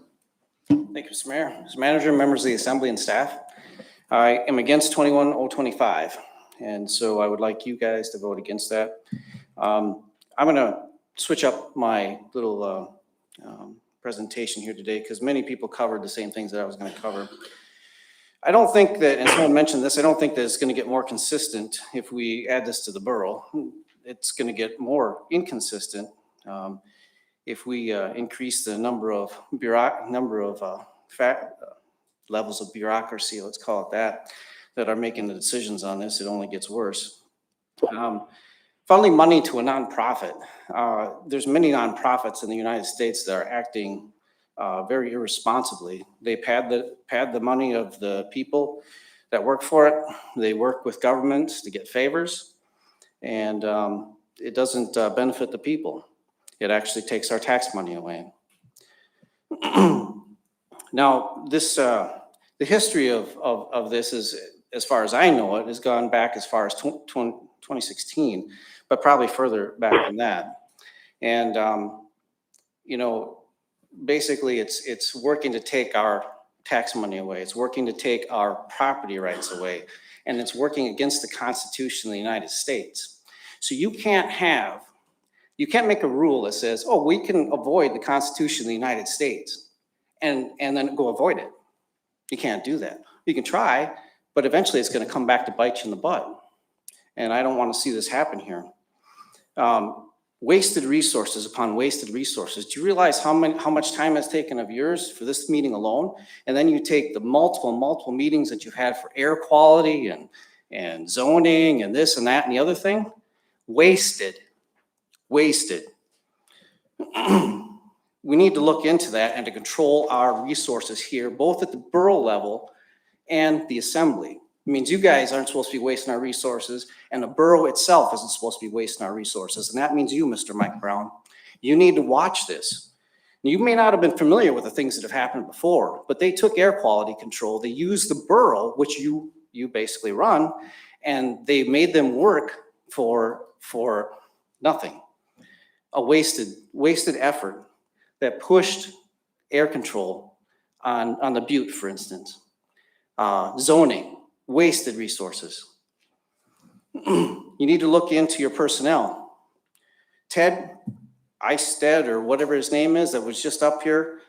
I mean, what the heck is he doing pursuing this for so long? That is a wasted resource, along with the planning director.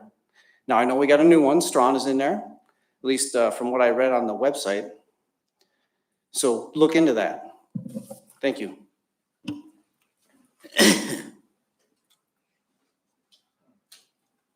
Jessica Weinstaffer. Hi, my name is Jessica Winstaffer, and I am here in support of the ordinance. I do work with the Army Corps. I participate in permitting efforts, and I think that the borough is wise to consider keeping control of borough resources here. Army Corps, as the example showed, allowed borough resources to be impacted and the benefits to happen outside of the borough. So this is where all of you get to decide what we keep here and what benefits us. And we do have a lot of wetlands here. We have a lot of benefits from the wetlands, as people have said all evening. So I encourage you to please strongly consider supporting this so we keep the power here in the borough and the benefit of the wetlands here in the borough. This ordinance would provide a balance between the development and ensure that, again, our wetlands retain the benefits. It allows the borough to have the choice to evaluate if the borough wetlands here need more attention, or if the Army Corps of Engineers has adequately mitigated the impacts. So it's not mandatory, but the borough would have the choice to keep our wetlands here protected and the benefits local. Thanks. Thank you. Any more telephonic callers? Okay. We got a gentleman out here. Was there somebody on the telephone just now? Okay. Okay. Sir, come on.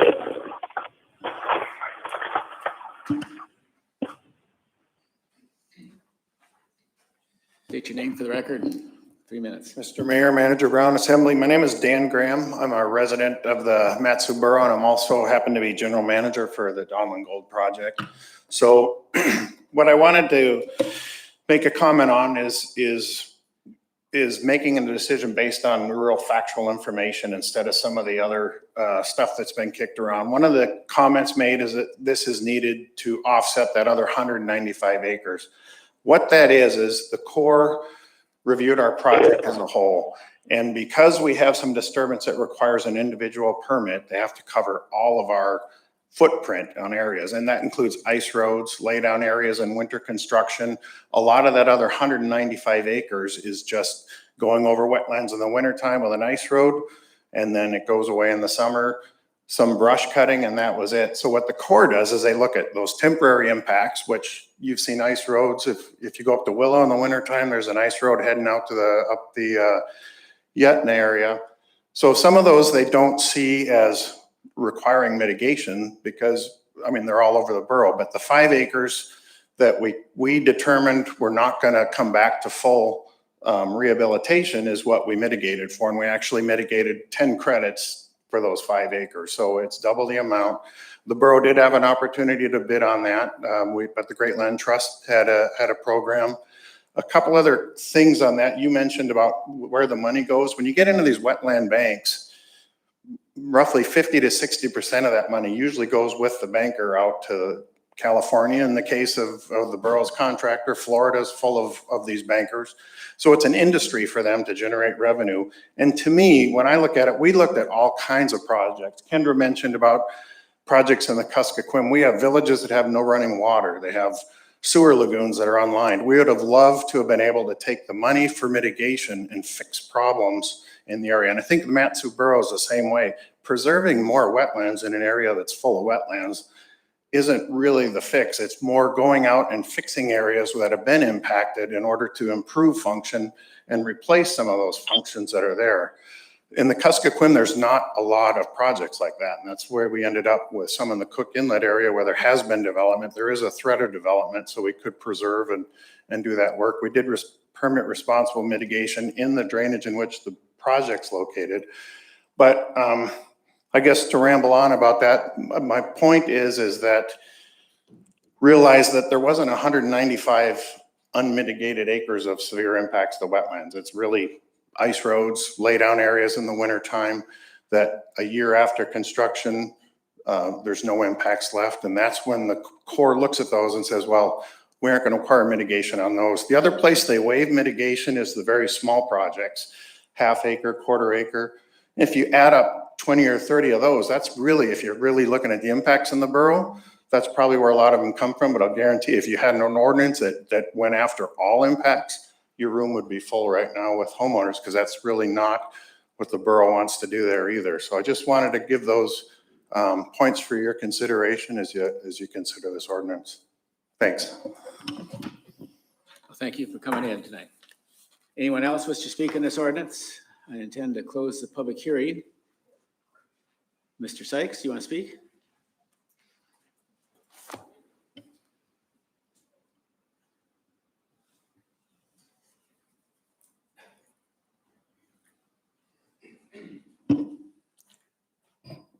Thank you, Mr. Mayor, members of the Assembly.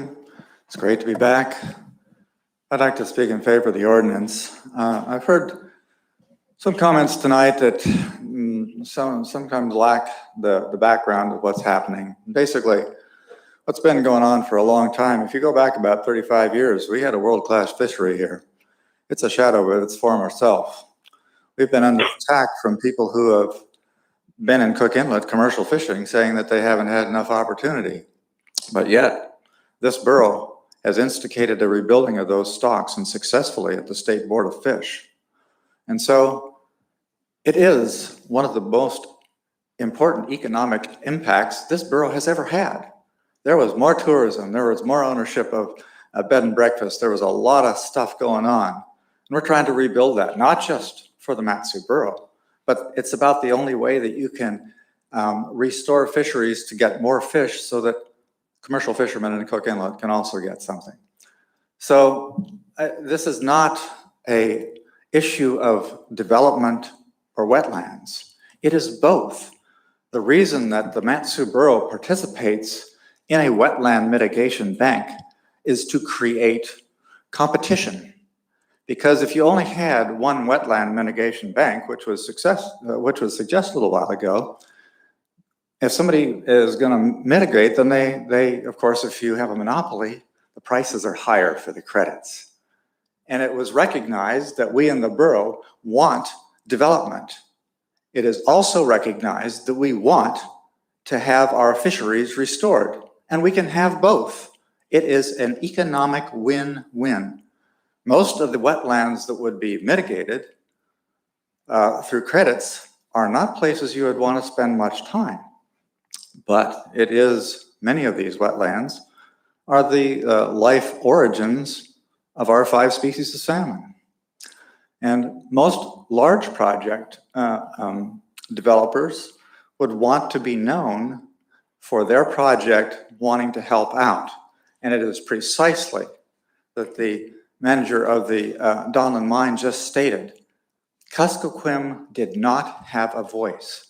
And the fact of the matter is, when we had our workshop, I talked to the people after the workshop from the Corps of Engineers. I said, do you have any heartburn with supplemental mitigation? They said, no. This is done because the federal government has its point of view. Some of the state governments have their point of view, but we encourage the local communications, the local communities to have their point of view. And they're not all the same, and we don't have jurisdiction over all of the same things. And so it is just something that is done in half the states across the country. And I encourage you to pass it. It's a good deal. Thank you. Thank you. Okay, any telephonic callers? Okay, we got another caller, so go ahead, please. Good evening, Matanuska-Susitna Assembly members, and thank you for the opportunity to comment on the Supplemental Wetlands Mitigation Ordinance. My name is Eric Booton, Booton, and I'm the Sportsman Coordinator for Trout Unlimited Alaska. Trout Unlimited supports the ordinance and urges Assembly members to vote in favor of the Wetlands Ordinance, which will help accommodate the needs of the growing borough while maintaining world-class fisheries and the healthy habitat necessary to support them. TU is dedicated to conserving, protecting, and restoring cold water fisheries in their watersheds and has long participated in efforts to protect and conserve fishery resources within South Central Alaska. TU has strong local roots and has approximately 20,000 members and supporters throughout the state that are passionate anglers, lodge owners, fishing and hunting guides, and commercial fishermen, and more. Nearly 25% of the borough is comprised of wetlands, providing staggering benefits for not just fish and wildlife, but for area residents and local economies. Wetlands provide critical habitat for fish, in turn supporting the Matsu's recreational fishing economy, which contributed nearly $60 million to the local economy in 2017, supporting 370 jobs. Additionally, wetlands protect against erosion, aid in flood control, and act as natural water filters, both protecting and improving the quality of the water in Matsu streams and rivers. The Matsu is one of the fastest growing areas of Alaska. Human impacts such as draining or filling wetlands, altering flows, or removing native vegetation eliminate habitat, hinder water quality and flood control benefits, and contribute to the decline of fisheries. After years of repairing the damage of improperly constructed or poorly maintained culverts, the borough has learned that restoring wetlands and fish habitat is expensive, and it makes better business sense to retain the impact community services they provide. The Supplemental Wetlands Mitigation Ordinance is an investment in the health and resiliency of the Matsu's fisheries and economy and ensures the millions of dollars that have been invested in removal and replacement of fish barriers and restoration of habitat will not be squandered. The ordinance has been diligently prepared by the borough's own planning department, and it has the potential to translate the best available science into sensible regulations that pave the way for responsible and fish-friendly development, while ensuring our immensely valuable and irreplaceable fisheries and their habitat are maintained. The Supplemental Wetlands Mitigation Ordinance has garnered overwhelming support from borough residents, present and past members of the Assembly, the Matsu Fish and Wildlife Commission, and numerous organizations. TU is thankful for the leadership of Mayor Halter and the members of the Borough Assembly who stopped Resolution 20-123 from preemptively shelving this important ordinance and urges the members of the Borough Assembly to approve the ordinance this evening. Thank you for voting in favor of wetlands, the often overlooked ecosystem that support our fisheries, angling opportunities, local economies, and provide fresh water and more. This is worth your time and energy. Thank you very much. Thank you. Any more telephonics? Anyone else in the audience? Okay, I'm going to close audience participation at this time. Assemblyman Bovee, could you move this legislation? I move to adopt ordinance serial number 21-025. Okay, we'll open it up for discussion. Mr. Sumner? Mr. Mayor, so I do have some concerns with this. For one thing, I went and talked to the planning department today, and I had noticed, having read Donlin Mine's permit, actually read it, that the ordinance as written really wouldn't affect that project or any project I could find whatsoever. So I mean, they would have had to come and get a permit, but everything would be exactly the same as was laid out in their permit. We would have reviewed it, found the complete offset, because they did, in the Army Corps of Engineers findings, offset or mitigate, what do you call it, provide compensatory mitigation and permittee responsible mitigation for all of the impacted area. So I guess I would be concerned that so much time was spent on this ordinance that wouldn't actually apply to any project I've seen in the borough whatsoever. Now, an amendment was proposed, but I didn't see that amendment. And maybe they had noticed it Thursday. I noticed it today. I didn't see that amendment before I mentioned the fact that it wouldn't impact the permit. So I really think there's a lot of issues that haven't been fully considered here. I'm not sure that really we should be adopting something that would have just needlessly added paperwork and have had no impact whatsoever. And I'm not sure an amendment here at the table would be appropriate either for something of this magnitude. In particular, because, and I see an amendment that I think somebody's going to propose, but waters don't respect political boundaries. So to say that you want all compensatory mitigation to be within the Matsu Borough is not necessarily to say that you want to protect the watershed of the project area. Matsu Borough is a very large area. So simply saying that compensatory mitigation shall occur within the Matsu Borough is not necessarily going to offset any damage to the watershed area. And if it's simply conservation credits that are purchased, that land, may or may not have been developed, and probably in all likelihood would not have, because really people do try to go out of their way to avoid wetlands fill projects. It's very expensive. The permitting process is quite lengthy, and unless it can't be avoided, it usually is avoided. So to say that we're going to force a project to purchase credits within the Matsu Borough is not necessarily saying that we're doing the optimal thing to prevent the destruction of wetlands necessarily. And in a lot of ways, and I'm sorry that the project didn't offset in the Kuskokwin as much as it should have. But really, I think that we would be better served to be more involved in the Army Corps of Engineers permitting process. My understanding is that we were receiving these notices, but nobody was doing any action on them. So quite possibly a good first start would be to have more involvement in the Army Corps' process. We should have a whole list of permittee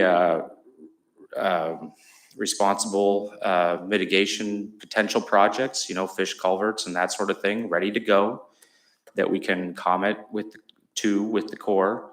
And then you can make certain arguments about the wetlands bank that the Matsu Borough has, and I believe there's some other ones.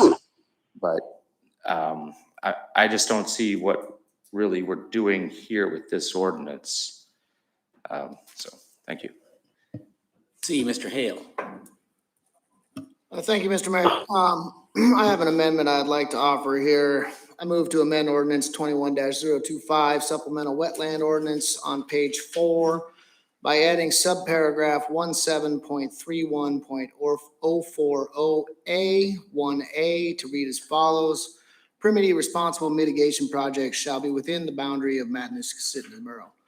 And I'll speak to it just briefly. This was brought up to me by staff. They asked if I could carry this for them, and I agreed because it makes a lot of sense. The idea of the ordinance in question is to make sure that if the Corps of Engineers says you need to do 200 acres of mitigation, you do 200 acres in the borough, and you don't do 5 acres in the borough and 195 acres down on Cook Inlet down in Kenai or something. So I think it's a smart addition to the ordinance. I think it's well within the spirit of the ordinance, and I'd like to offer it. Okay, so we're on the ordinance now, some members, an amendment, excuse me. Thank you, Madam Clerk. Any further discussion on the amendment? Pretty self-descriptive. Any objection to passing the amendment? Mr. Sumner objects, so Madam Clerk will have you vote.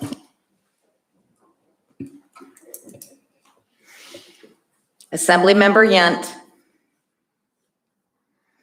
Yes. Assemblymember McKee, No. Mr. Mayor, it passed with Assemblymember Sumner, 2, and McKee opposed. Okay, the amendment has passed. Anything further? Go ahead, Mr. Hale. Mr. Yant, you're up next. Thank you, Mr. Mayor. I'd just like to speak to the main motion here for a minute. You know, the folks who wrote the Alaska Constitution, they set it up for a maximum of local governance with a minimum of local governance entities. And they also did not see any real conflict between development and conservation. They saw those two things working together hand in hand, or even hand in glove. And I think that this ordinance is in that spirit. We are not trying to challenge the Corps of Engineers. We're not trying to second guess them. Basically, all we're saying is that if you are required to do mitigation on a project that disturbs 10 acres or more of wetlands, we want you to do that mitigation within the borough. And you know, we talk about our diversifying our economy and this kind of thing. You know, fish is a huge draw for tourism. And we have spent, I think in the 10 years I've lived in the Mat-Su Borough, I think we've spent something like $28 million improving habitat, lobbying the Fish and Game Board, putting in fish-friendly culverts, all these kind of things. And I think to just kind of say, well, we're gonna trust the federal government to do what's best for the Matanuska-Susitna Borough. I think that's silly. I don't trust the federal government to do what's best for us. And I think that we need to take that kind of thing into our own hands, and we need to say, you know, if you're going to disturb our wetlands, then any mitigation you're required to do needs to be done in our borough. Mr. Yant, you're up next.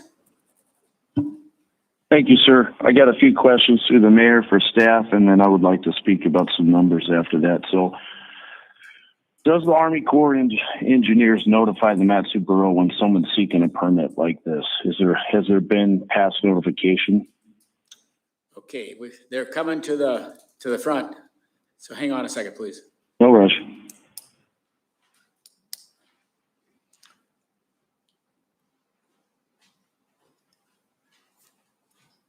Okay, you got the question? Yes, sir, Mr. Mayor. Through the mayor, the question is, the Mat-Su Borough been notified in the past, and we have the notifications gone to our permitting center. And related to that, I was added to the notice request. So I've been getting these for about a half a year. And I've been looking for Mat-Su Borough projects, and in that time, I haven't seen any come across my email.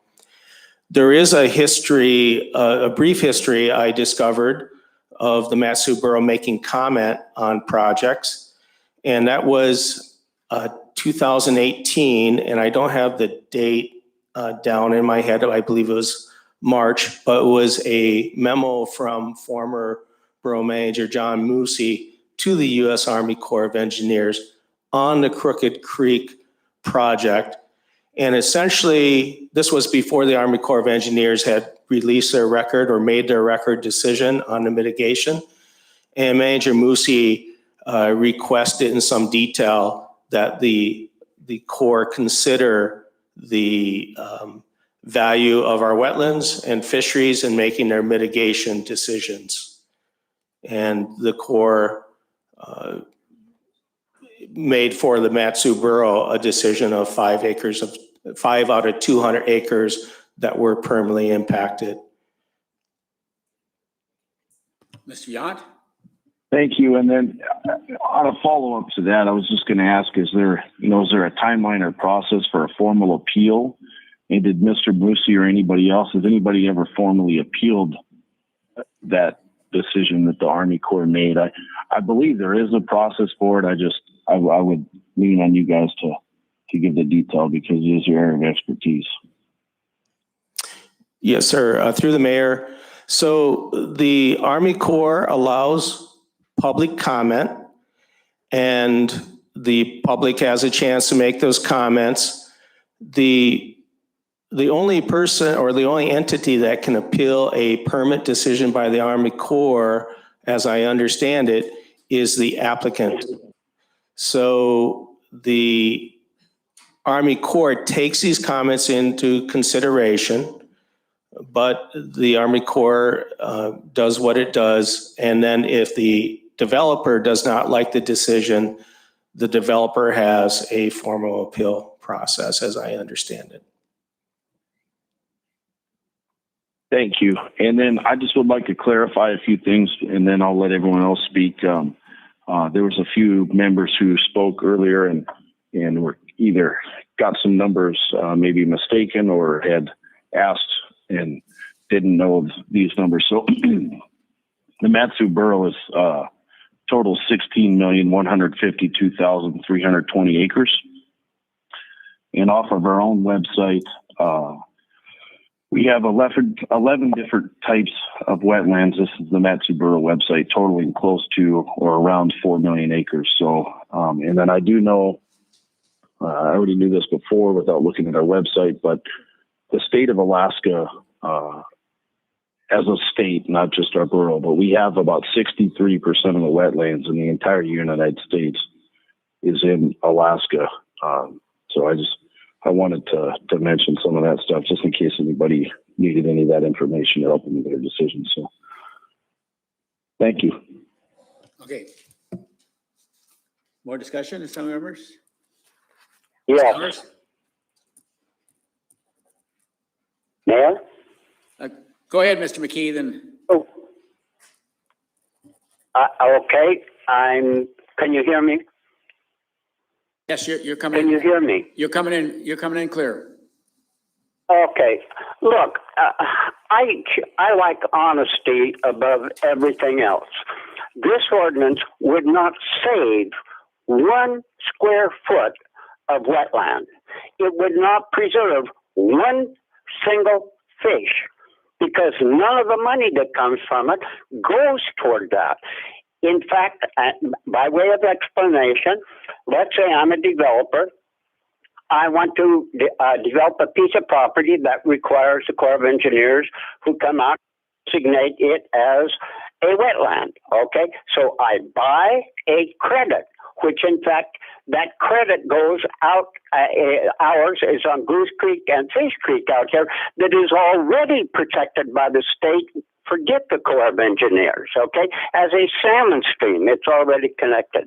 So that, in fact, then I go back and I fill in the wetland that I paid the credit on. Nothing has been saved. That credit, that wetland is gone, okay? Nothing has been saved whatsoever. So the other thing that troubles me about this is, I'm going to take the Crooked Creek project as an example, and you folks can tell me if I'm wrong. Now, the Corps of Engineers said that, in fact, 5 acres of it required mitigation, that 195 acres did not require mitigation. Under this ordinance, actually, the Bureau is saying that we don't care what the Corps of Engineers said. 195 acres more have to be mitigated. That's what this is really saying. It's not very honest. In fact, look, wetland mitigation is, if you look at it honestly and you do an ordinance honestly, which is this one isn't, by the way. If you did that, it's probably a good thing. This one is a piece of trash, and I'm going against it.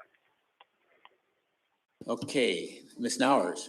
I hate following Mr. McKee.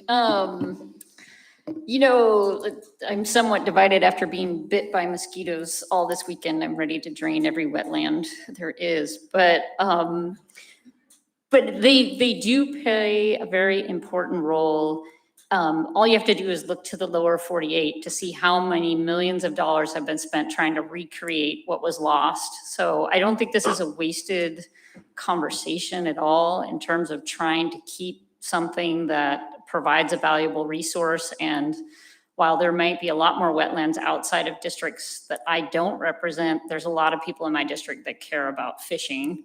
And these two go hand in hand. I guess I don't see this as stymieing development because we really are only talking about big projects. I mean, even if you take the 10-acre level and what has existed, we're talking about one project. And if Mr. Sumner's right, we're talking about 0, but there may be some in the future. We do have a lot of wetlands, but you need them where you need them. You can't just put them all in one place in Alaska, and that, you know, if you had them all in Anchorage, that's not going to help you in Mat-Su. So I think this ordinance strikes a balance in terms of trying to give some local say to basically say, if you're affecting 200 acres, we're going to offset 200 acres. Would I like to have the borough have its own bank instead of a corporation that's outside of state? Yes. And I think that contract's coming to an end. So, you know, and there is another bank and there's another options.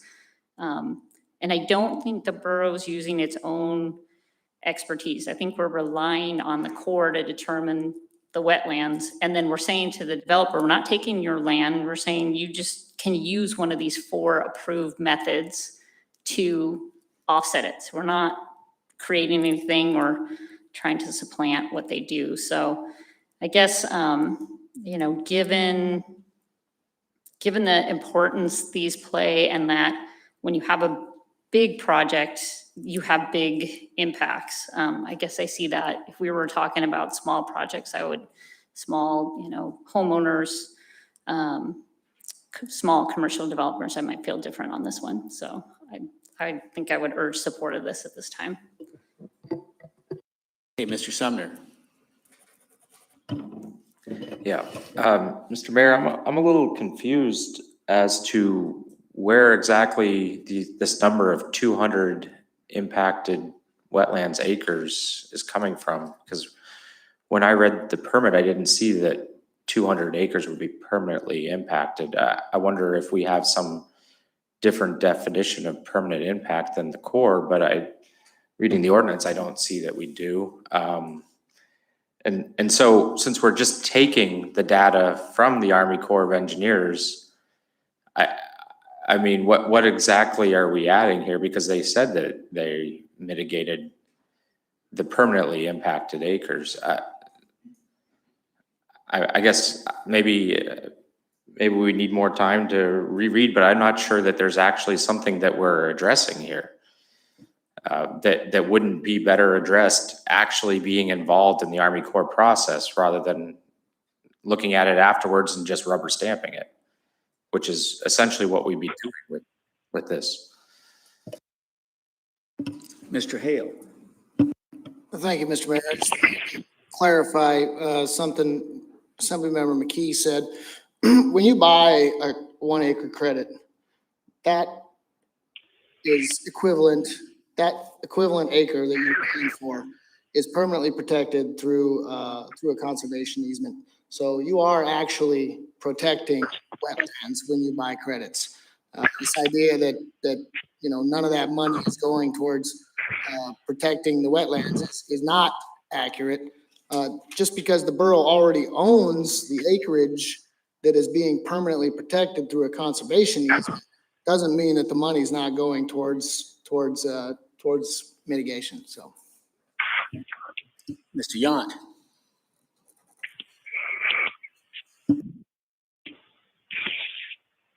Thank you.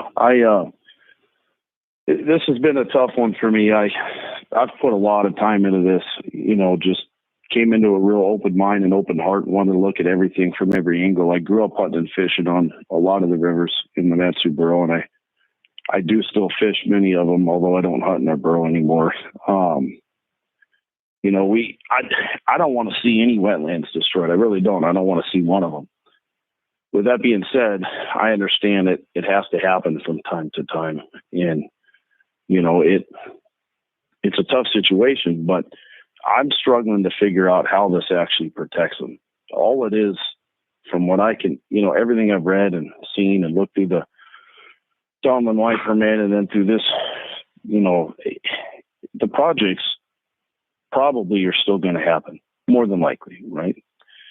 And a big chunk of the money is going to go, and a lot of times, out of state.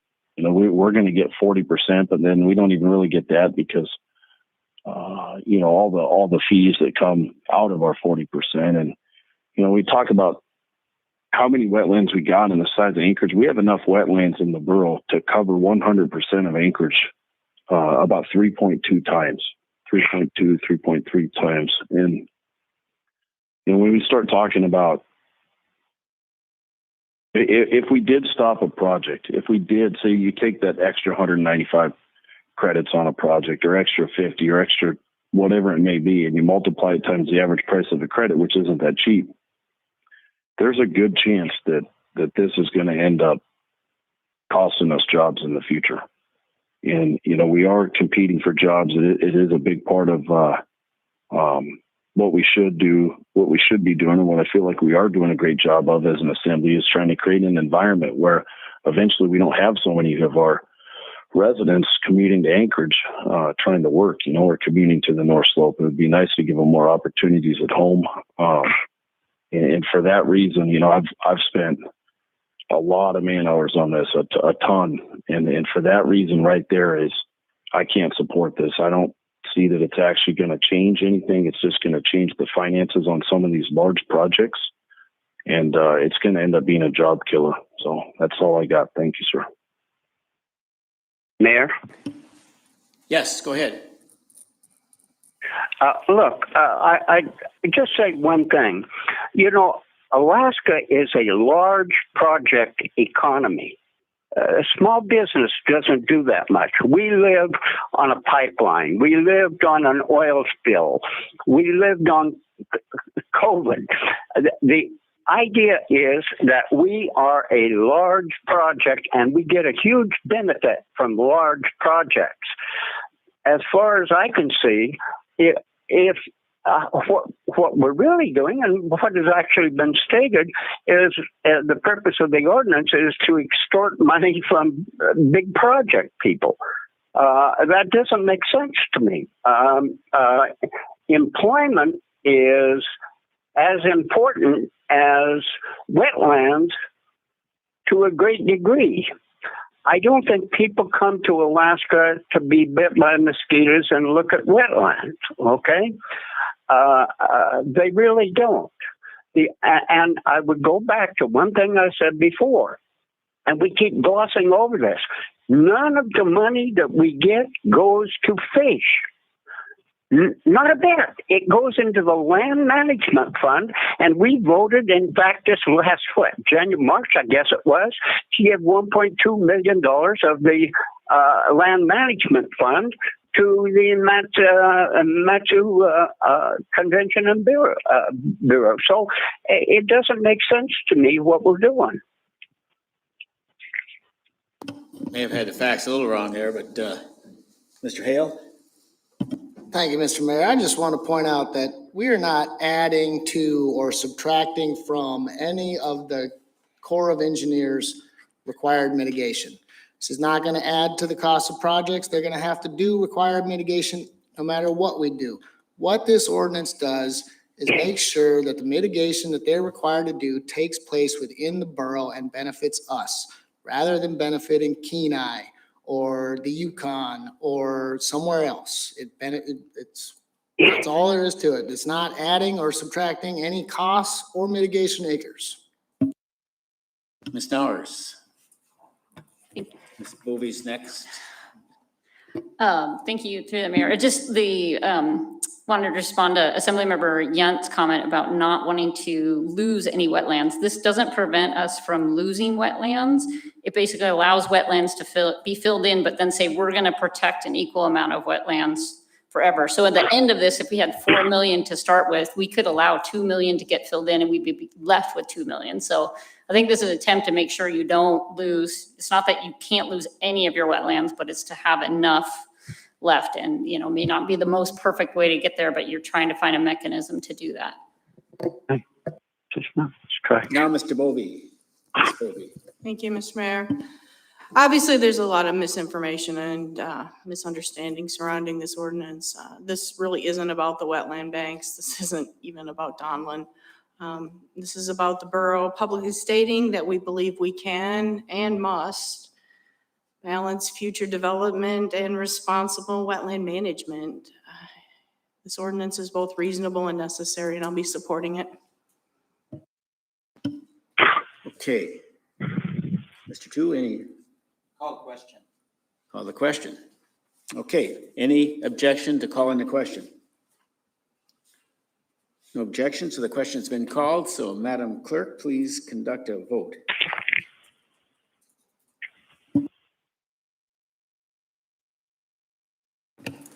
Assemblymember McKee.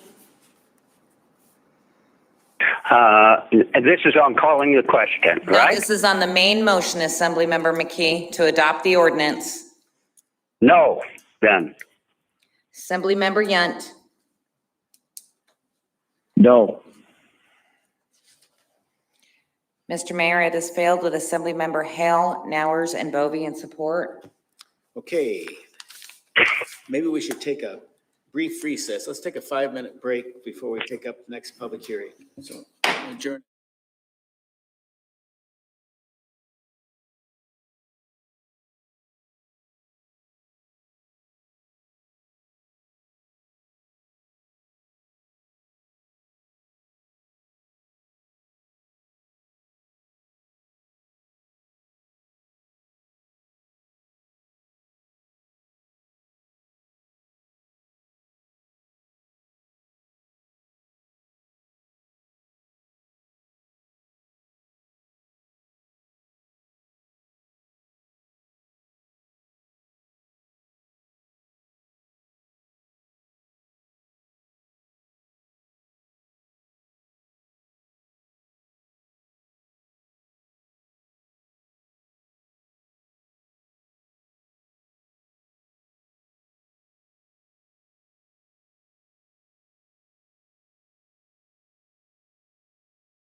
Okay, let's go back on record. It's 8:16 p.m., 8:17 p.m. Let's do the next public hearing ordinance, Madam Clerk. Ordinance 21046, an ordinance approving a one-year extension for the management agreement between the borough and the Willow Area Community Organization and modifying shared expenses during the construction of the new Willow Library and Community Center upgrades. A brief staff report. Mr. Phillips. Good evening, Eric Phillips, Community Development Director. Keeping with the theme of brevity, the management agreement between the borough and Waco is due this year. Being how the library is being rebuilt and Waco has no access to the community center building, which is part of the project, we just want to extend the management agreement for a year. We're absorbing a bit more of the cost because they technically can't even use their building. And that's what this does. Thank you. Very brief. We appreciate that. Okay, I'll open the public hearing at this time. Are there any telephonics? Anybody in the audience wish to speak on this? It's a extension to the Willow Waco contract agreement. If not, I'll close any signups. No signups back here. I'll close the public hearing at this time. Ms. Povey. I move to adopt ordinance serial number 21-046. Any discussion? Any objection to passing ordinance 21046? Mr. McKee, Mr. Yant, any objection? No, sir. Okay, thank you. So ordinance 21046 passes. Madam Clerk, 21047. An ordinance enacting MSB 1.15095, standardizing rules of timeliness, proof, and presumptions regarding tax payments. Okay, let's have a staff report. Mr. Spropoulos, okay, there you are. Mr. Mayor, members of the Assembly, this ordinance is as a result of one of the complaints that was brought to you earlier this year regarding somebody who made a tax payment, who said, hey, I mailed it early. It's not my fault it wasn't postmarked. It's not my fault you didn't get it. As a result of that, I started looking at the issue, and there's actually a 7-page single-spaced informational memorandum here if you really want to get into the details. But the borough currently has no rules in code regarding when a tax payment is timely, what you can use to show your tax payment is timely, and what you could use to show that the borough should have received it and it wasn't your fault that the borough did it. So this ordinance clarifies what those rules are and puts them into code and makes them apply to all taxes unless that specific tax has a different rule. And right now, the only one that has different rules in it is the Talkeetna Sewer and Water Sales Tax, which requires that tax payments are due at 5 p.m. the day they're due. All the other taxes talk about a due date, and this will allow postmark or use of private delivery service to qualify as timeliness, as being timely, because there's a U.S. Supreme Court case from 1916 that says something's only timely filed when it's received. And so we're codifying a rule here that says postmarks can be used, and that if you use certified or private courier and you have a receipt, it's presumed that the borough got it. And it also talks about what types of evidence can be presented, because whenever you have these questions, you also get confronted with, well, what can you consider, what can't you consider? And it's all laid out in the ordinance. So how would that individual came out with under the new ordinance? The same as she was. But what this does is it establishes rules that everybody knows what the rules are and how to follow them. Because right now, the borough doesn't have any codified rules. What this does is this is going to put into code the practice, basically the practice that's been used in the finance department for 30 years or so, and make it clear for everyone. It also, as I mentioned at a prior meeting, it will avoid the borough having to set up an administrative hearing officer to take each and every complaint individually and render a hearing and render a decision as to whether or not the hearing officer would believe or not believe whether the person's filing was timely. Okay, thank you. Great report. I think there may be a sign-up list coming forward. Okay, I guess there's not a sign-up list. Anybody in the audience wish to speak to this ordinance? Kind of standardizing rules of timeliness and proof and presumptions regarding tax receipts, payments? Any telephonics? No telephonics? Anybody in the audience? Okay, I'll close the audience participation. Ms. Bovee. I move to adopt ordinance serial number 21-047. Okay, any objection to passing that ordinance? Mr. McKee, Mr. Yanni, any objection? No, sir. Okay, that ordinance passes. Madam Clerk, 21048 and Resolution 21051. An ordinance reappropriating $97,914.14 from project number 10178-1805, Fund 435, and $22,085.86 from project number 10178-1806, Fund 435, to project number 10063, Fund 435, Dorothy Swanda Jones Administration Building Annex, to replace the Matanuska-Susitna Borough Network Operations Center roof, and extending the time limit of project number 10178-1805 with accompanying resolution 21051, a resolution amending the scope of work and budget for project number 10178, Fireweed Building, to include the Matanuska-Susitna Borough Network Operations Center roof replacement. Okay, who's doing our staff? Mr. Brown. Yeah, so Mr. Mayor and the Assembly, so what this does is takes project funds that are for a project that are complete, that were for building maintenance, and allows us to reappropriate those to do roof replacement for a segment of this building where the roof is leaking, into our network operations center over thousands and thousands of dollars of equipment. So what we're doing is looking for an opportunity to repurpose that funding for additional building maintenance in this building as opposed to the Fireweed Building, because that work's been completed. The new addition, roof, or is it? No, Mr. Mayor. Okay, gotcha. Okay, let's open the public hearing. Any telephonics? Anybody in the audience wish to speak on 21048? Roof repair? I'll close the public hearing. Ms. Bovee. I move to adopt ordinance serial number 21-048 and resolution serial number 21-051. Okay. Any objection to passing this legislation? No, sir. Okay, Mr. McKee, you still? Okay, all no's. So this ordinance has passed. 21048 and resolution 21051. Audience participation. Anybody in the audience wish to speak to us? We have a couple signups. Dawn Harris. Bill Stearns. And then we'll go to telephonics. If there's anybody on the line that would like to speak to audience participation, please press *3. Just, yeah, go ahead and click your mic on, and then you got to state your name for the record. We got just push it. Just push it. There you go. The red. Okay, there you go. Good evening, Mayor Halter, Matsu-Borough Assembly members, and Borough staff. My name is Dawn Harris. I didn't come here for wetlands, but I got stuck here. I actually came to talk trash, and the issue on tonight's, the resolution on tonight's agenda got removed, but I'm here, so I'm going to speak on that. My family and I reside in the Meadow Lakes area of the borough. I also have a second home in Talkeetna.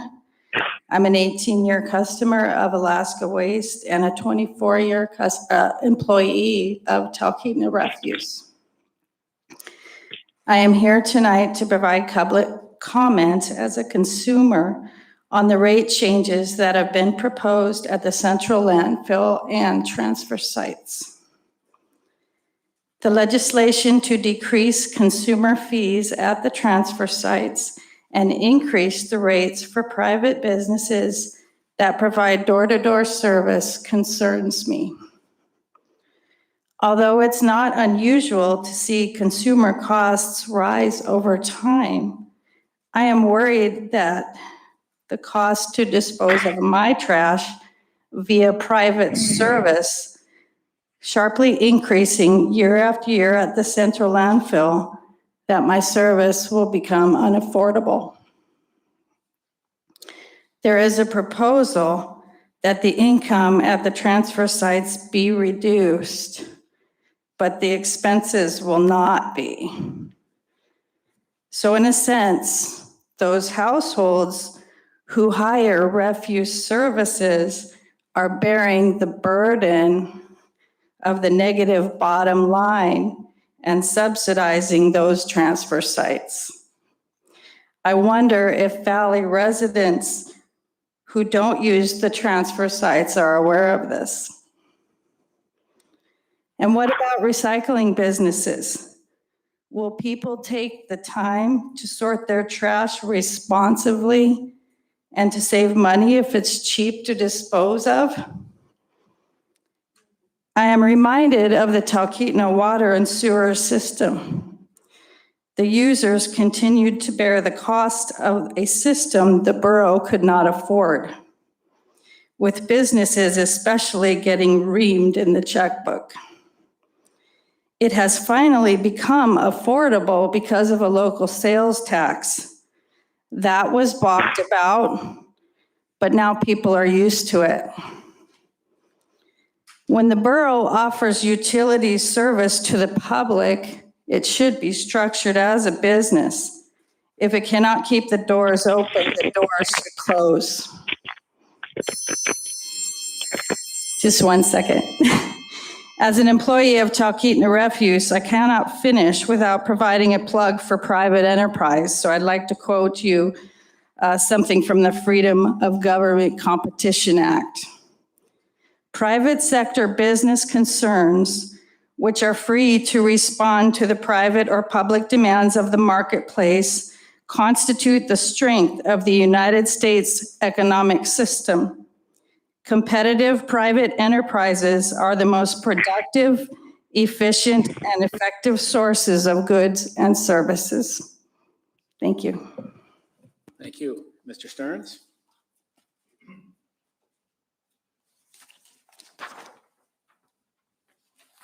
So is this, yeah, okay, we're still on.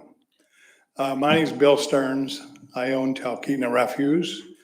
In 1995, I started a business collecting door-to-door trash from residents in the Talkeetna area. At that time, there was no choice other than to go to a local right outside of Talkeetna, which was eventually converted to a transfer site. I want to talk about the transfer site system and how it works from a hauler perspective, me being the hauler. We have a business that consists of door-to-door service, both for businesses and commercial enterprises, as well as residential door-to-door service. We use dumpsters and so on and so forth. The actual competitor to us is the borough. And of course, with the transfer site systems, which lose, by the way, over $1 million a year, the combination of all, I think there's something like 9 transfer sites in the borough, loses over $1 million a year. Who pays for that? Where does the money come from to pay that, the cost of hauling that trash for the borough?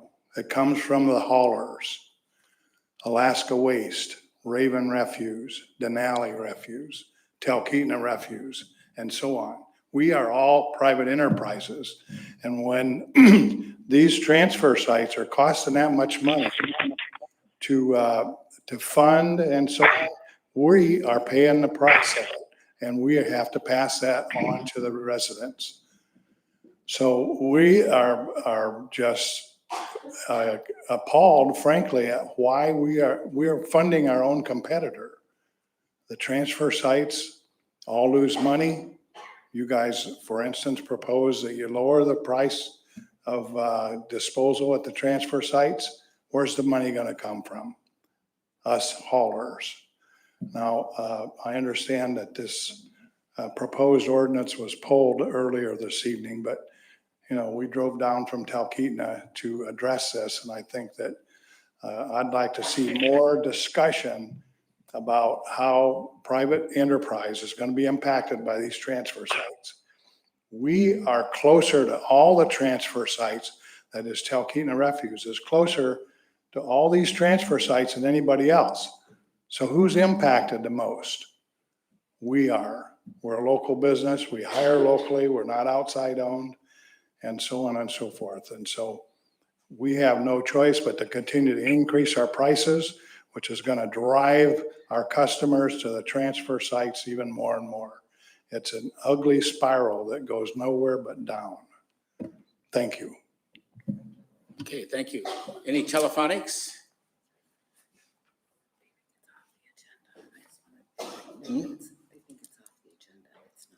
Oh, Madam Clerk, why don't you go ahead?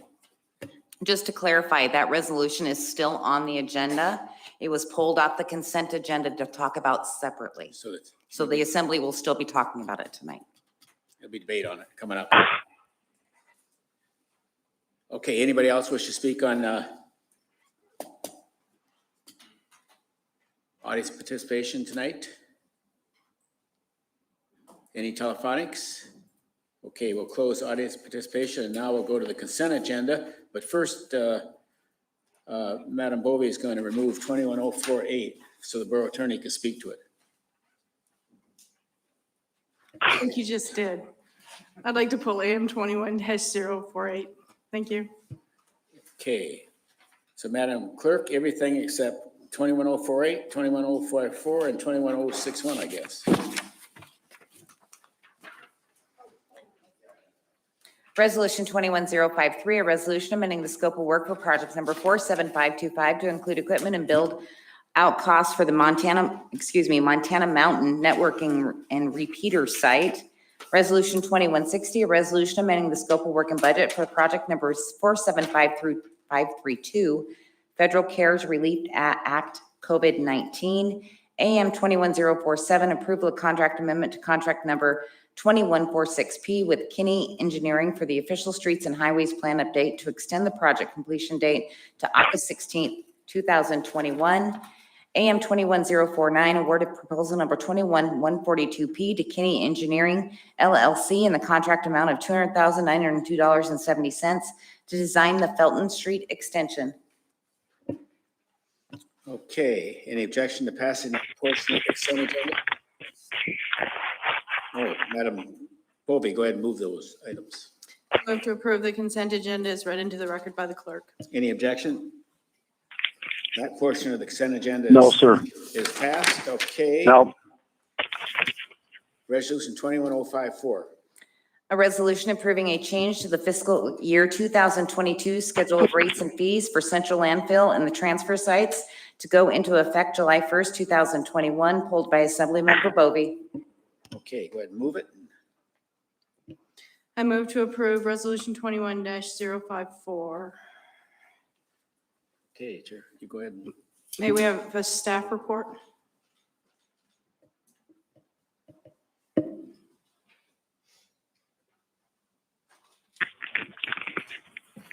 Terry Dolan, Director of Public Works.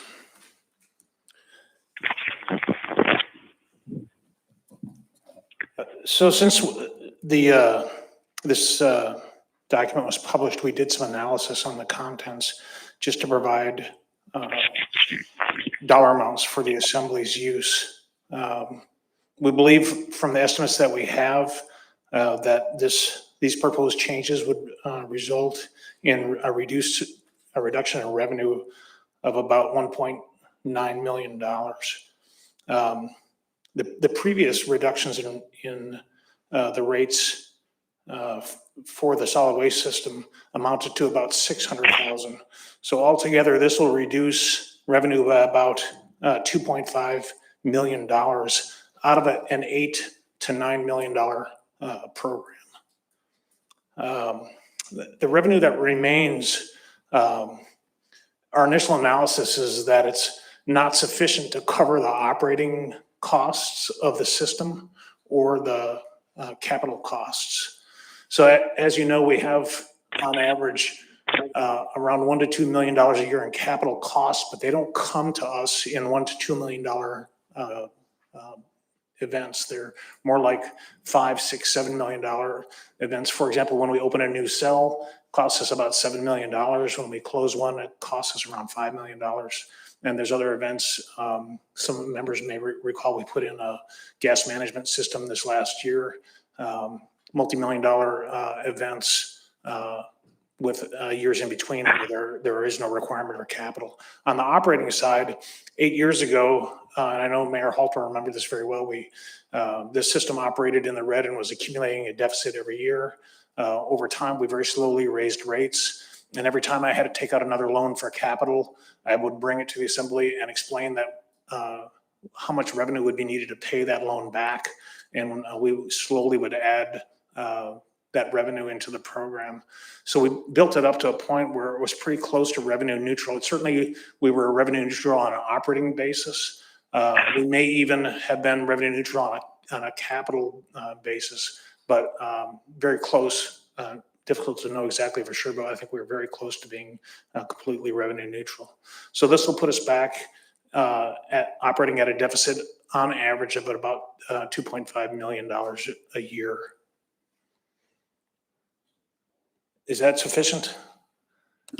I can talk about a lot more stuff, but wasn't involved in the planning of this or any of that, so I can't really talk to the reasons why these rates were selected or any of that stuff. So we got Mr. Hale and Mr. Sumner.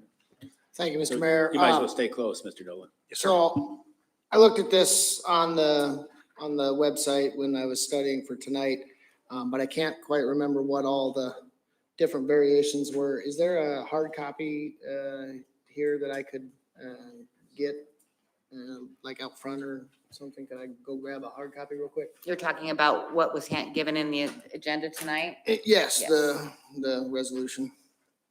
Thank you, Terry.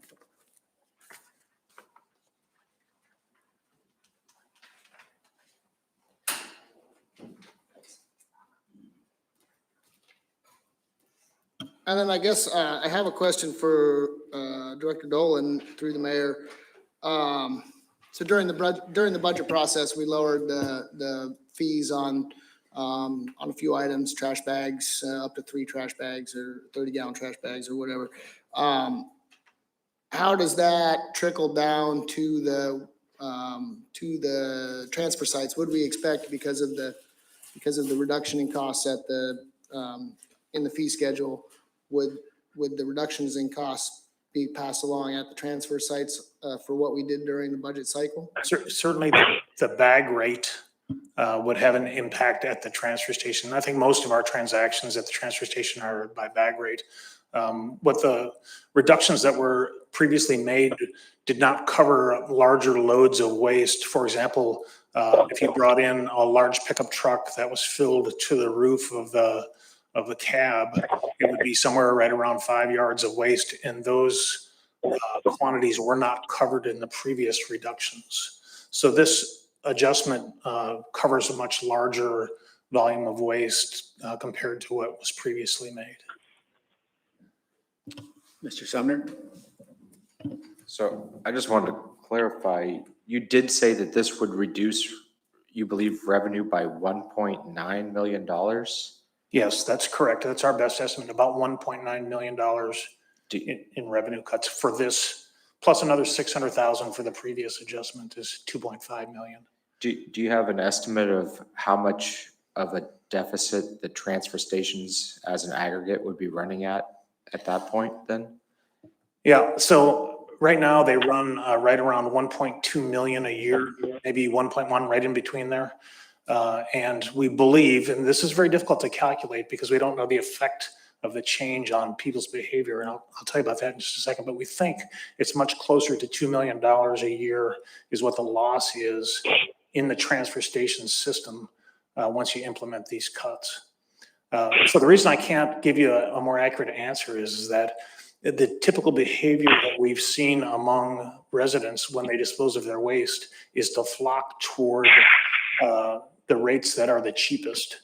And for example, a few years ago, the cube rate, which we used at transfer stations, had a lower rate if you brought us waste at the 3, 4, or 5 cubic yard rate. So it was cheaper. 3 cubic yards was cheaper than the rate for 1 cubic yard 3 times. And so we encouraged folks to bring us larger loads, and guess what? They did. And that's normal consumer behavior. So we think that what we'll see here is more traffic at the transfer stations, more traffic at the central landfill, taking advantage of these lower rates.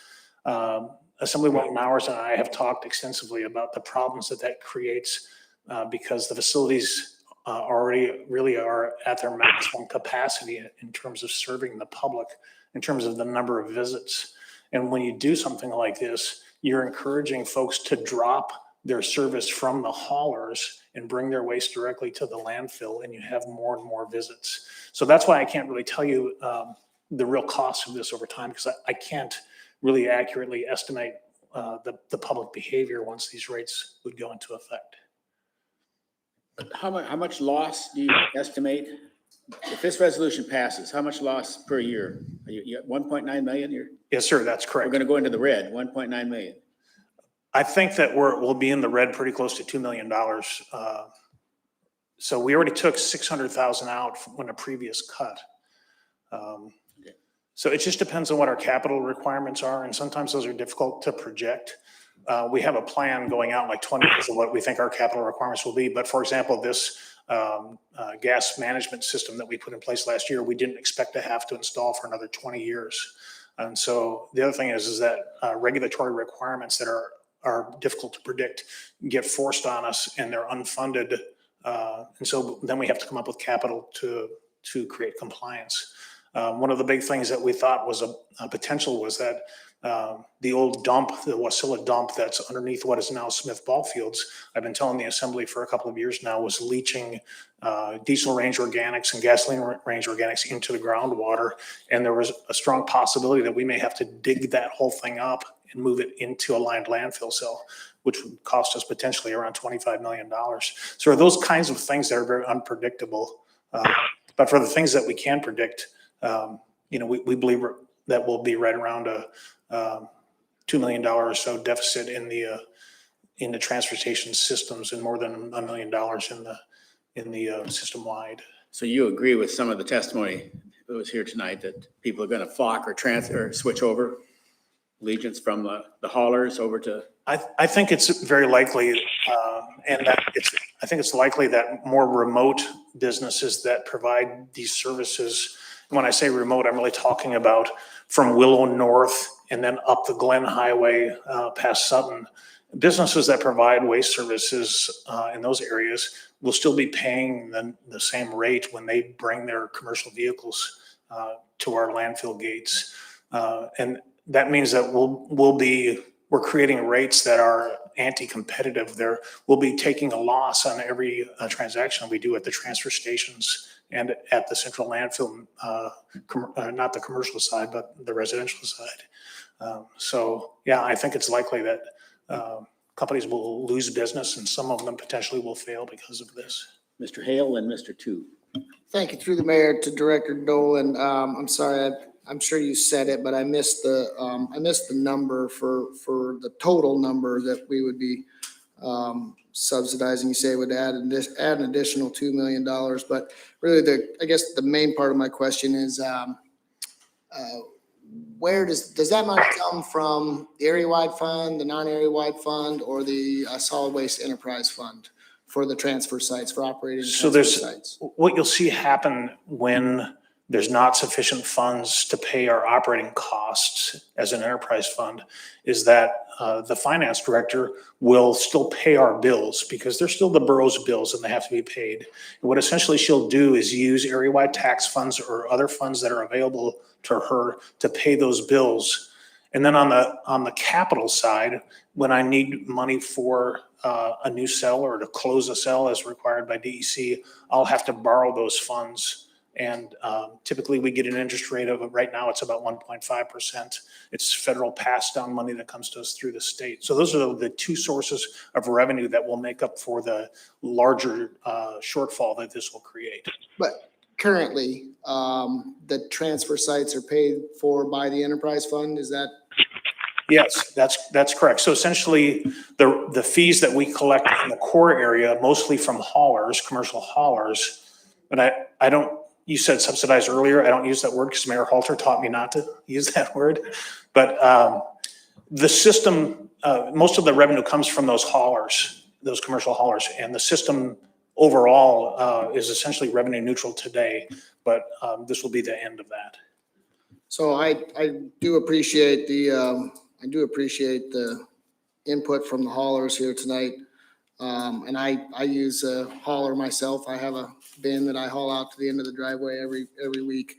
But a good portion of my district does not have that service available to them. And most of those folks use the transfer sites. And, this might be a little more than we should be doing, but I think it's a good idea to reduce those rates at the transfer sites for those folks who don't have access to the haulers. Mr. Two. Through the mayor to Terry. So the deductions, when I made the deduction on the bags last year were $3 for a bag of garbage. And what you did in your new budget was you wanted to jack it up $1. And so what I did is I took it down $1. So it doesn't sound like a very big deduction. And then I made it to where people could bring their pickup load with the garbage, level to their bed, $10, they throw their garbage away. What I hear from the people is today it was $12, yesterday it was $25, today it's $36. This is the same person driving the same truck to the same transfer station. I think we could do better for the citizens out here, and I think that $10 a truckload to get rid of their garbage and $2 a bag to get rid of their garbage is a good service. And I think that's fair to the people. There's a lot of people that don't get curbside garbage. I personally get curbside garbage. My whole family does get curbside except for my one son. He has to bring it to the landfill or to the transfer site. And he's the one that tells me, it's $10, it's $24, it's $32. It depends on who's sitting at the gate. So I think this is a good thing, and it sounds like it costs money, but I think it's like other things you project. You're probably projecting it in your favor for your story tonight. So I'm going to be in supporting this, obviously. Did you want me to answer a question? Sure, go ahead, Jerry. I'm just not sure what the question is. Yeah, could you answer this one? How much difference is it between one bag of garbage I was talking $1. So how much are you really losing on that, just the bag? So I can tell you on the initial, the initial proposals that you made and that the assembly adopted was $600,000. Okay. Thank you. We got anything else? Ms. Bovee, do you have something? Mr. Sumner to follow? Thank you, Mr. Mayor. So I think it's irresponsible of us to be charging less than it actually costs to provide this service. So either we can pay the cost ourselves or we can ask our kids to pay it, but at some point, someone is going to pay. So I'm going to oppose this resolution. Thank you. Mr. Sumner? Well, I am a bit concerned that if we continue along this path of making trash that's hauled to the transfer stations cheaper and cheaper while increasing the cost to the commercial haulers. I think somebody mentioned that, their neighbors and whatnot don't have curbside pickup, but if you follow along on that path, not only are they never going to have curbside pickup, but a lot less people might have the benefit of curbside pickup going forward. I mean, so it's always going to, there's very few commercial haulers compared to the number of people that are hauling their garbage themselves to central landfill, and they'll see the increase in cost. If you increase the cost of a bag $1, $2, they're going to gripe about it. And, in their mind, they're right about it. But if you put all of the costs on the commercial haulers, you're going to run them all out of business, and everybody's going to effectively be bringing their garbage down there themselves. And then we will have to raise the rates. It just doesn't make a heck of a lot of sense to me. And,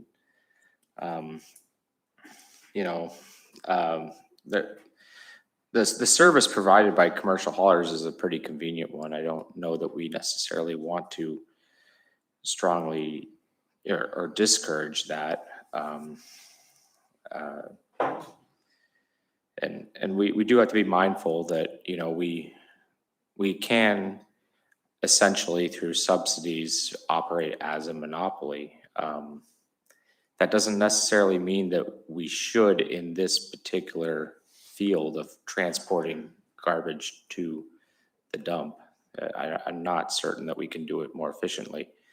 And we're certainly not talking about going and picking up curbside garbage for people, right? So if we run out that service, then we're offering really just an inferior one of picking up garbage at transfer stations, and that's not necessarily great. So.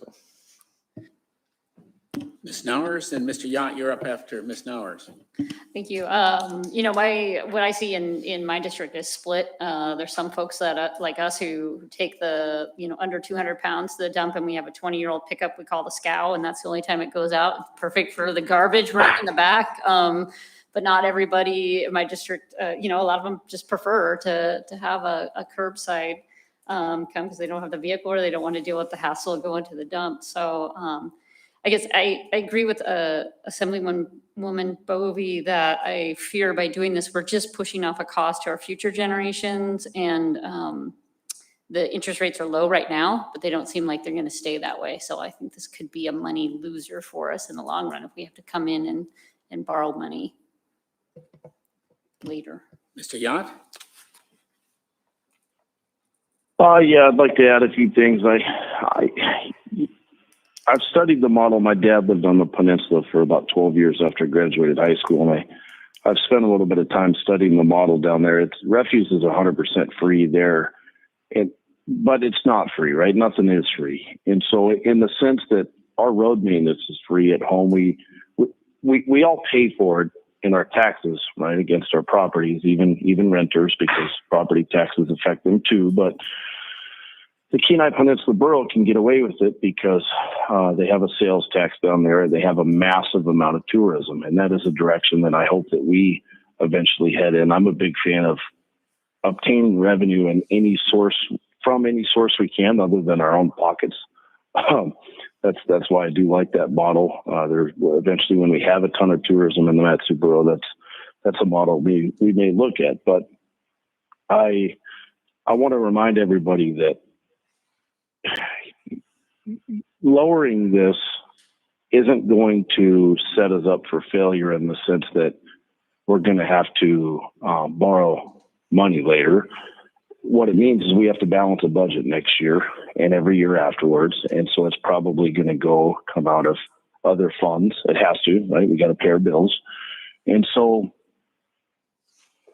I like where Moki's going with this. I understand what he's trying to do. He's trying to protect the little guy, right? The reason I supported some of his things last time this came up and not others is because the others could have affected me. I haul a lot of big trailers. I have 2 of them that I use at our jobs.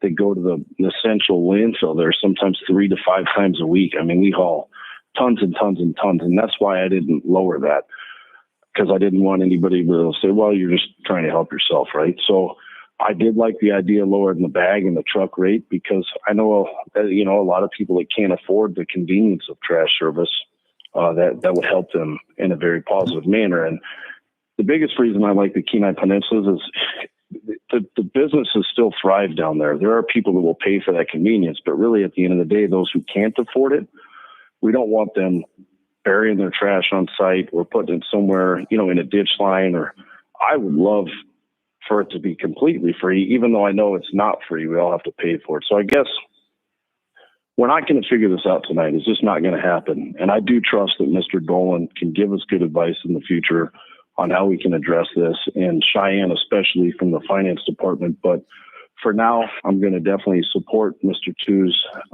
efforts, and I hope that we can continue this conversation in the future, because I do think, we might be able to do it in a little bit better manner. So I'll leave it at that. Thanks for the time. Okay. Anyone else? Well, I have commercial service. I've had it for many, many years.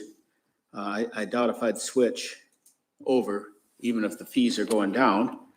I'm really skeptical about this change. to reduce it that much and to cause the enterprise fund to lose that much money is what I don't think it's a good idea myself personally, so, but it's up to the assembly. I realize the arguments for and against. It's easy to make that change but our landfill enterprise fund at one time was in the red so bad for so many years, for so long. It was one of the most horrible things to come to grips with at budget time. And it's been corrected, so, but that's all I have to say on this resolution. So it's time to vote. So, Madam Clerk?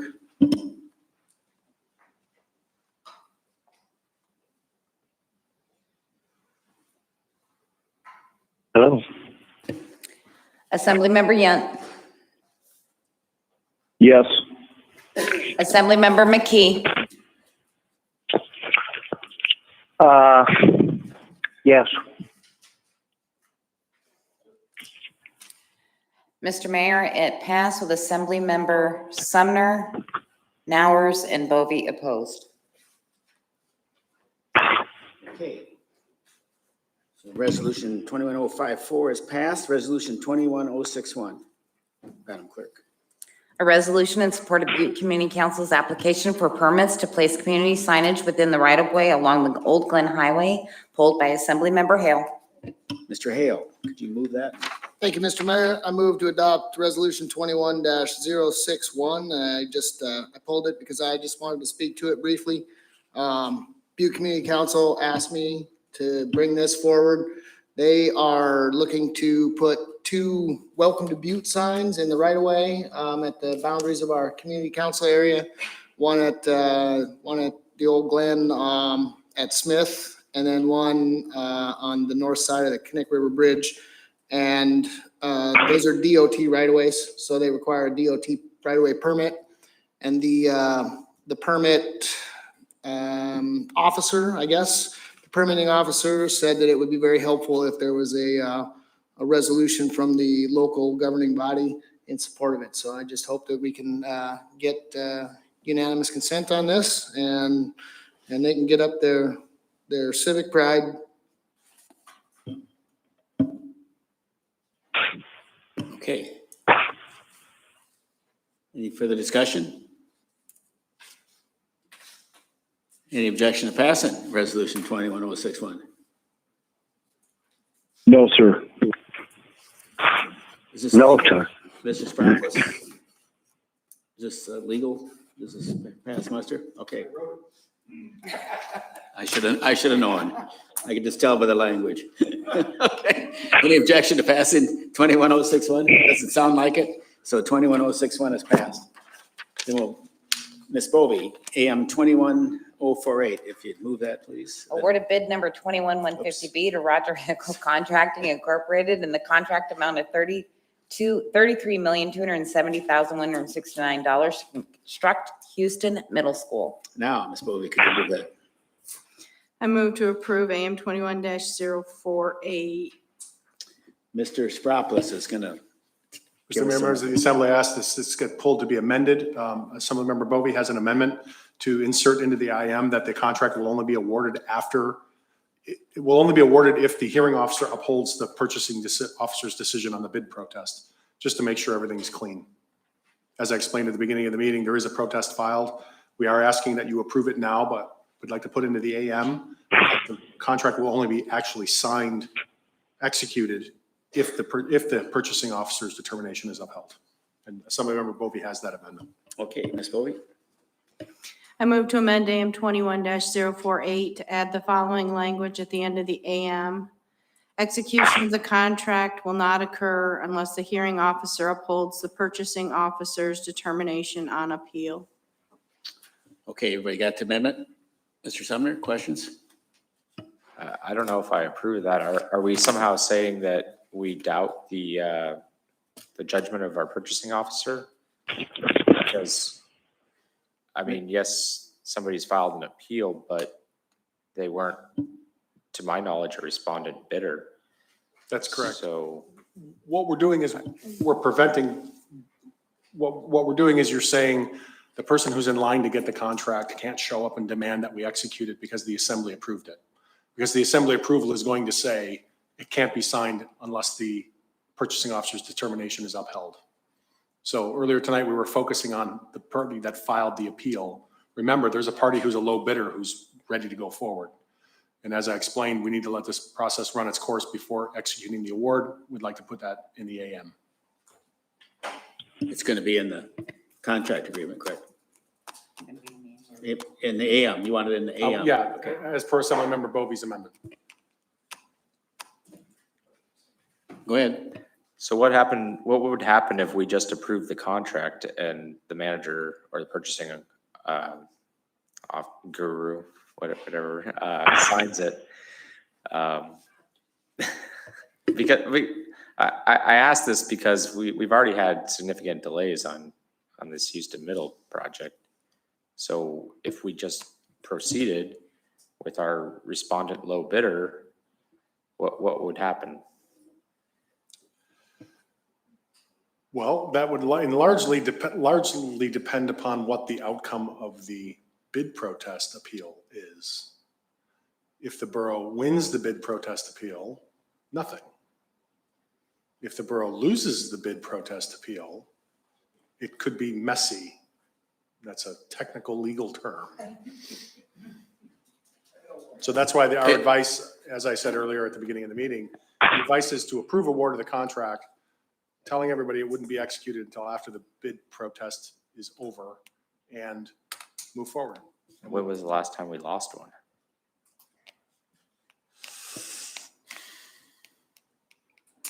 We've probably never lost one that I recall, but, Mr. Mayor, if I may, we had a particularly heavy appeal season in 2013, and I believe there was a couple of them that were lost. well, whatever. The timing on this is if we win the appeal, it'll give the staff quick notice to sign this contract and get it executed.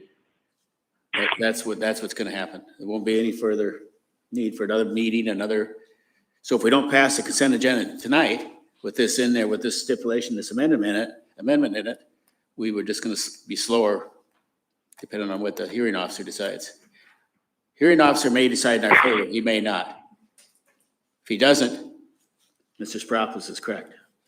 We got bigger problems than we think. If he does rule in our favor, it'd give Mr. Kraft a chance to sign the contract immediately and get on with Hickle. So, is that correct, Mr. Spropoulos? Yes.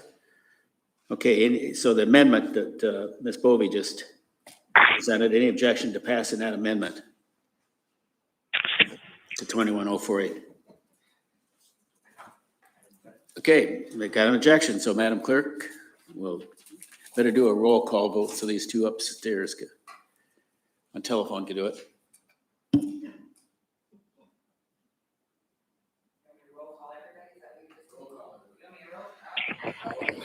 Doing a roll call for everybody. Assemblymember Hale. Yes. Assemblymember Nowers. Yes. Assemblymember McKee. Yes. Assemblymember Yunt. Yes. Assemblymember Two. Yes. Assemblymember Sumner. No. Assemblymember Bovey. Yes. Mr. Mayor, the amendment passed with Assemblymember Sumner opposed. Okay, is there any objection to passing 21048 as amended?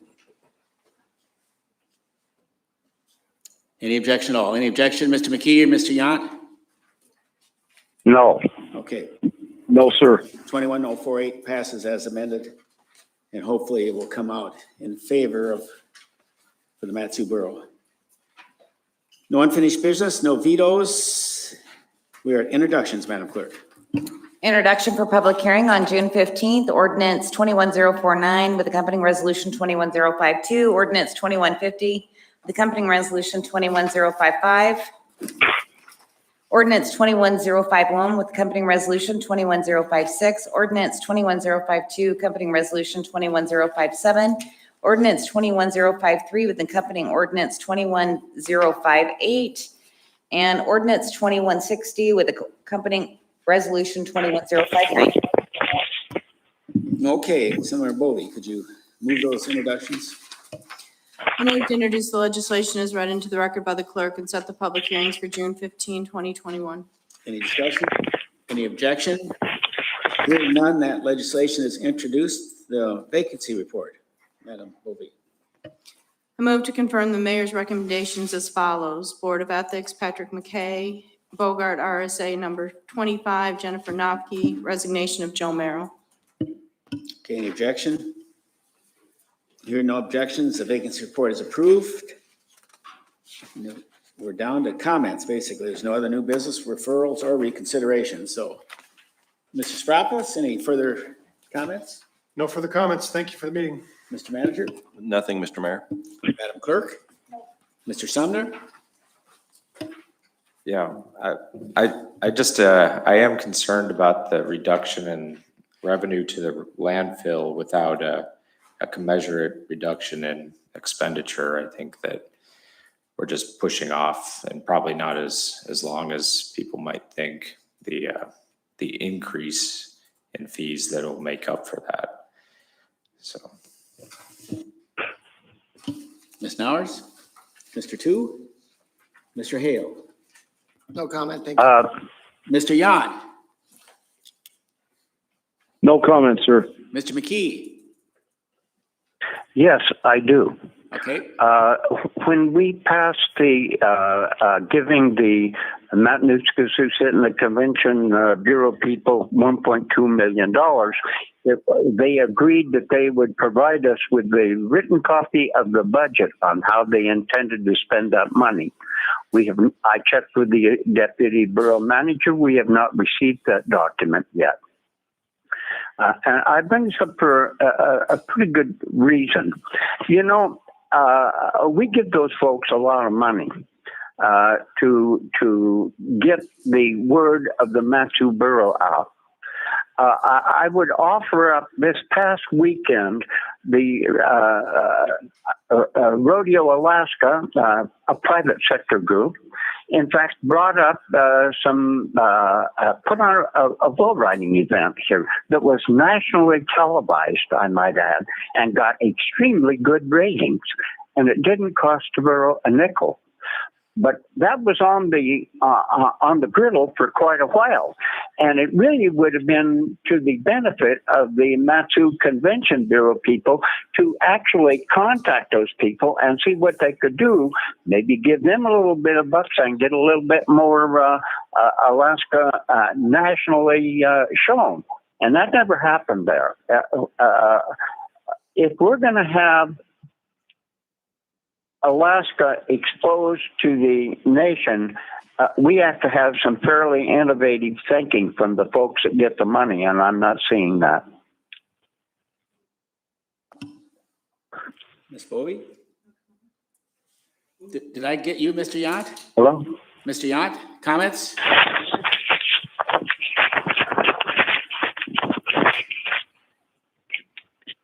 You did get me, sir, and I said no comment. Okay, excuse me for forgetting. That's okay. Okay, well, I'll just, on Mr. McKee, on CVB and its relationship to the Matsu Borough, you know, the bed tax, they worked hard many years ago to establish the bed tax. That money and funding was to be used to have the CVB function. Plus, there was extra money that went to the borough. The last year, we had to budget COVID money, which was for 2 years. I think it was $1.5 million, if I'm correct, so $750,000 a year, which basically was about the amount that they would receive under the bed tax proposals. Now, you know, right now I'm seeing a huge uptick in bookings. They seem to be independent travelers coming into Alaska via the airlines. And it's very significant. I had basically a $5,000 day recently of just bookings, you know, $500-600 at a crack. And so I think Alaska's selling itself. There's money. The governor had the wisdom to put a lot of money into ATIA, Alaska Travel Industry Association, and then like the Matsu CVB and the Anchorage CVB, the Kenai CVB, the Fairbanks CVB, they all work to bring whatever they can to their local neighborhoods. That's how it works. And I think I told you about my one episode bull riding. I don't know if you want to hear it again, but I love bull riding, but that's a sporting event, and one big sporting event. And I don't know how, maybe the CVB could have helped in it some way, but their job to market is working right now. I'm a good example of that. And I think it's for people in the Valley and the Wasilla and Palmer area, the small time operators are going to benefit a lot from this incoming travelers that are independents. Now with the cruise ships starting to take back up, I guess probably late July, August, partial year, we'll see what happens next year. But it's certainly been a huge benefit to us right here now, what the local Mat-Su CVB does. And it should not be totally misinterpreted. I can market all I want on the website, which I do. But there's a lot of help comes from the local CVBs. And I realize that, some people say they're outdated and things like that, but they're not necessarily outdated. They're just a clog in the marketing scheme that helps everybody. That's how I look at it. Now, do I expect to get all my clients from the CVB? Heck, no. I expect to use my own labor and expertise in marketing myself individually. And but somebody's got to get these people to Alaska. And right now, what the state of Alaska did and the local CVBs, I think, was a marvelous thing. And Alaska is selling, so. But Mayor, let me ask you, Okay. is it unreasonable to ask for the budget of how they're going to spend the $1.5 million? I think that information, you go to a Mat-Su CVB meeting, I think they'd probably talk to you about it. I've never seen it. At budget time, we all kind of know the numbers, the amount of money coming in from the bed tax used to be 65-35, but I think it's more of a negotiated amount now. That usually winds up about 750,000 a year is my understanding. And we could get that clarified. So, but no, I don't think it's necessarily bad to find out where they're spending the money. So I'll say that. That's all I want. Okay, so wetlands mitigation, I thought the Mat-Su Borough took the time to run it through the process on the Fish Commission and the Planning Commission, and I was very delighted to see it coming from the Assembly and have such a good, open debate. I think if we had spent more time on culverts and things like that really affect the fish runs in the Mat-Su Borough a long time ago, we'd been better off. These big projects, some of it's true, what was said, the big projects sometimes get picked on a little bit. But the only thing, we'd have the gas pipeline coming down from Fairbanks, coming down through the Mat-Su Borough. I'm sure that project, we did the Railroad Spur project that went through the Corps of Engineers, is that correct, Mr. Spropoulos? I think was fairly painless. Those type of projects, well, I guess he had a lawsuit, but we won the lawsuit. Three lawsuits. 3 lawsuits. In administrative appeal. Did you win them all? That's why we rehired him tonight, by the way. So, okay, I'll